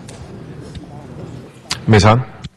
Actually, I think I will support having to go back to committee so we can vet it a little more, and then in that time, I think we'll have a better opportunity to send a crafted message on what we'd like to see come out of the next bill. I'll help Okay. you out. I'm going to All vote right. no just to make it simple. All right. So thank you. Okay. All right, so we have Mr. Alacone's motion to send this to committee. If we can please open the roll, close the roll. Hold on, we got yeses and nos changing. We're going to keep it open. Everybody vote. Is everybody happy and voted? Yes? Close the roll No. and tabulate the vote. 9 ayes, 3 noes. Okay, that is sent to committee. Voted no. Okay, sorry, so it's 8-4? Yeah. Is anybody else recorded wrong? Check your vote there if the machine. We have Alacone, yes. Cardenas, yes. Why am I? Han, yes. She voted no as well. Okay, so she should be a no, yes, as well. So, sorry, it might be a malfunction. Why don't we do an oral vote, Madam Clerk, if you'll please do an oral vote? Mr. Alacone? Aye. Mr. Cardenas? Ms. Hahn? Yes. Mr. Weesaw? Yes. Mr. Koretz? Yes. Mr. Labange? No, thank you. Mr. Parks? No. No. Ms. Perry? No. Mr. Reyes? Nope. Mr. Rosendahl? No. Mr. Smith? Nada. Mr. Garcetti? 6-6, that motion fails. I'll announce that with my own math, if that's as untrustworthy a sentence as that may be. We next have the motion to uphold the CLA recommendation to oppose. It's this side. This may be a standoff, but we'll see if we can please take an oral vote again. A no vote, a yes vote is to support the CLA recommendation to oppose. A no vote is not to. Not necessarily to support the bill either, but it's to not to. A yes vote is no on this bill. Please oral vote. Okay. This is we now, imagine we just have the item as it was first before us, before you right now. The CLA having recommended to oppose this. So if you vote yes, you are voting to oppose it. If you vote no, you are not voting to oppose it. I'm sorry to say that in a double negative. It doesn't mean you support it either, unless somebody moves that motion, but the motions are done. Okay. Please open the roll. Mr. Alarcon, you're our guinea pig. Since you start the whole thing, I hope you understand. All right, go ahead, Madam Clerk. Mr. Alarcon. Vote no on the CLA's recommendation. Okay. Mr. Cardenas. Yes. You had it right. Ms. Hahn. What's the question? Are you on Ms. Perry's motion to oppose? Yes. Mr. Huizar. Yes. Mr. Koretz. No. Mr. Lavange. Yes. Mr. Parks. Yes.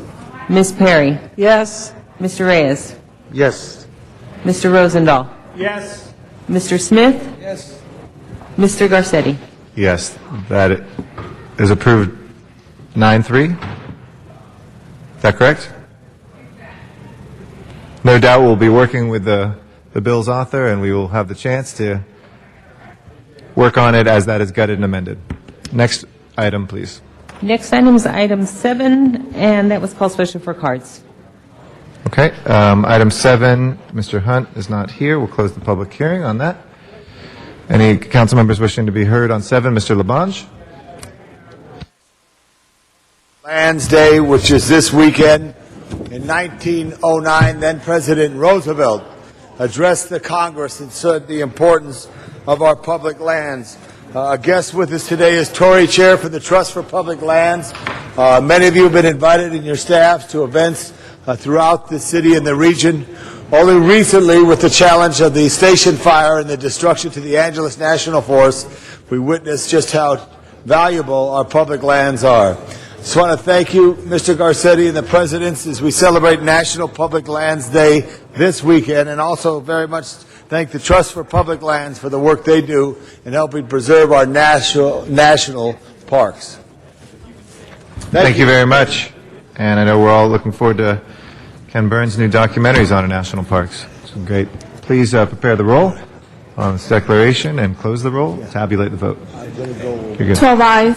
All right, that is approved. Next item, please. Next item is item 8, and that was called special for cards. All right, Mr. Hunt does not seem to be here. Mr. Sachs, if you'd like to come forward, to be followed by Dr. Clyde Williams.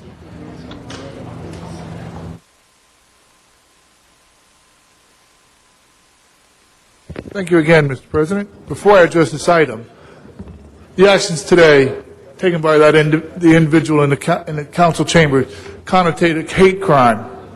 They border on a hate crime action, and I expect the city council to act on it. Mr. Sachs is not talking about this item.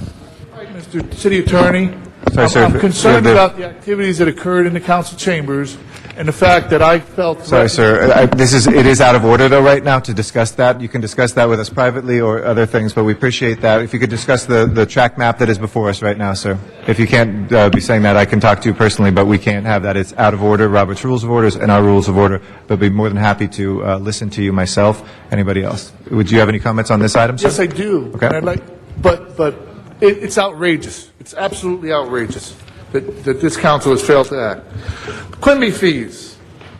And you get funding from the developers and the corporations for the Quimby fees.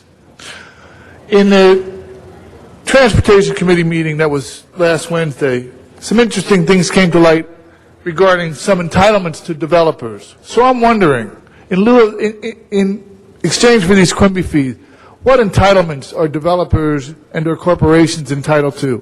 When does the public find out? It was revealed in the committee, Transportation Committee, that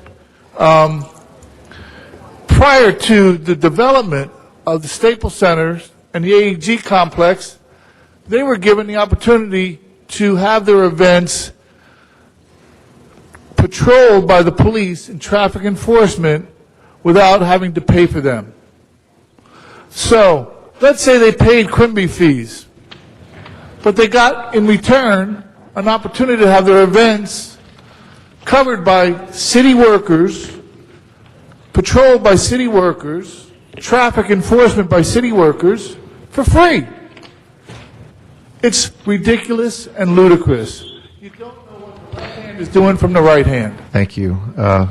Dr. Clyde Williams is our next speaker on this track map in CD10.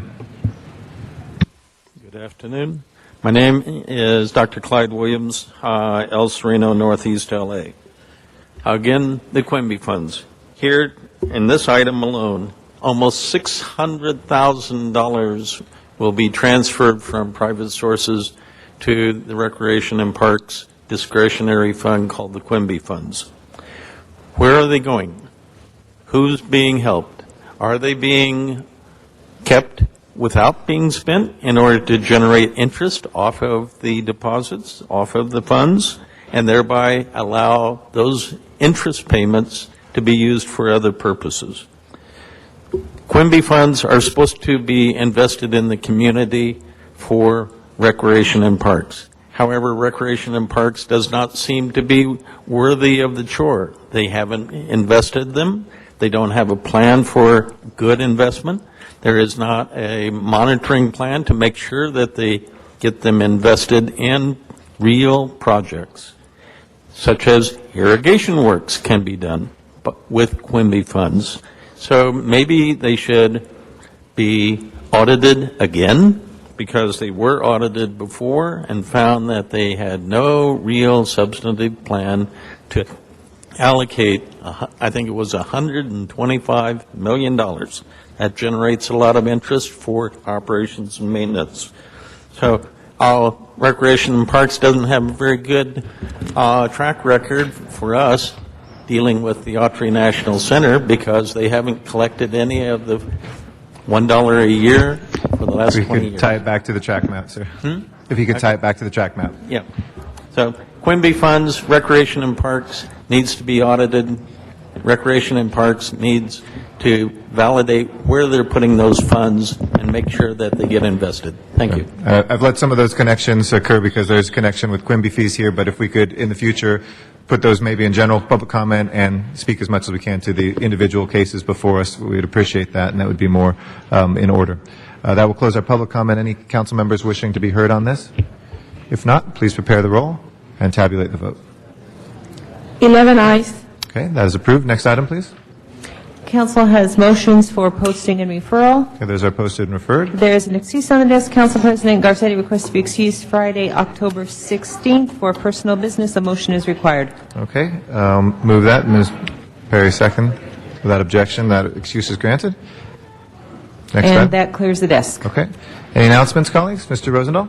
Yes, Sunday we have the Abbott Kenny Festival. It is the 25th anniversary of the Abbott Kenny Festival. It's an incredible block right off of Venice Boulevard.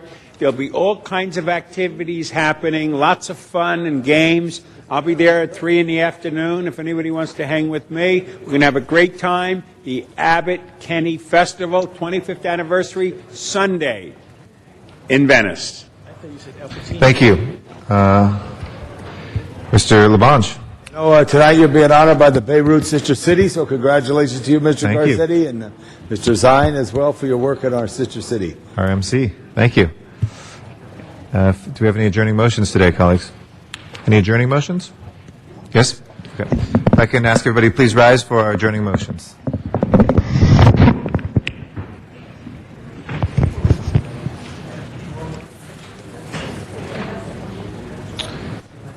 I'd like to recognize Ms. Hahn first.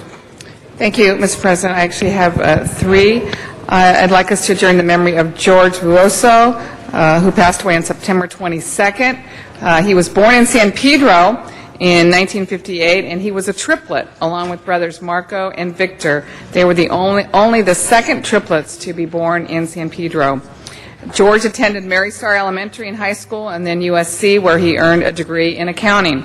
He later started his own successful CPA firm with a friend, and in 1993 he received his master's degree in taxation.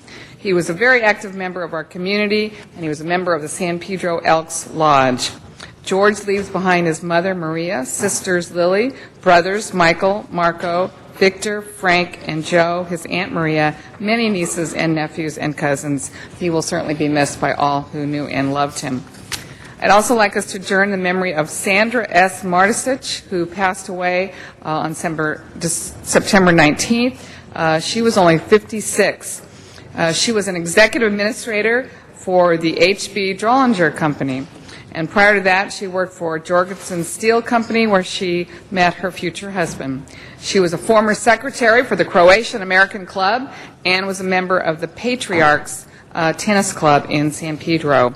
She's survived by her husband, Josip, her parents, Theodore and Joy, her daughters, Cindy and Joy, her stepchildren, Josip, Andrew, Lorraine, and Vesna, her siblings, Theodore, Mona, Sherry, Crystal, and Cindy, and 4 grandchildren. Funeral Mass will be held on Monday, September 28th at 10:30 at Mary Star of the Sea Church in San Pedro. And my last one, I'd like us to adjourn in the memory of Karen Marie Inlow, who passed away on September 20th. She was born in San Pedro, and Karen went on to teach at Cabrillo Avenue School for over 30 years. She was very active in her church, Trinity Lutheran, and was known in the community for her ready smile and laugh and the positive impact she made on children's lives. She's survived by her children Ken, Ingrid, Kristen, her siblings Galen, Mark, and Jen, grandchildren Joe, Samuel, Benjamin, and Chelsea, and many nieces and nephews. We know that teachers who have taught 30 years have probably touched more lives than they would ever even possibly imagine. So rest in peace, all of these. Thank you. Do we have other adjourning motions today? Mr. Smith? On behalf of the Los Angeles Police Department, I'd like to announce the death of a former police commissioner, Marguerite Justice, who passed away on Thursday, September 17th in Los Angeles. Police Commissioner Justice was born July 21st, 1921 in New Orleans, Louisiana. She was appointed to the Los Angeles Police Department Commission in 1971 and retired in 1973. Services were held today at 10 a.m., and we don't have any further information, but all council, I appreciate that, and we'll find out for the clerk where we'll send the adjourning motion. Thank you. Put all members on that.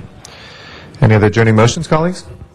If not, our next meeting is going to be this coming Tuesday here in John Ferraro Council Chambers. Oh, I'm sorry. We have one other announcement. Mr. Koretz, if you'd like to make that announcement and adjourning motion.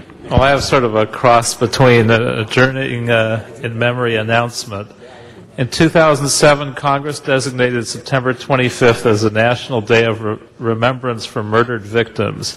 Today is set aside in memory of murder victims and to recognize the aftermath of murder on surviving families, loved ones, and to our nation as a whole.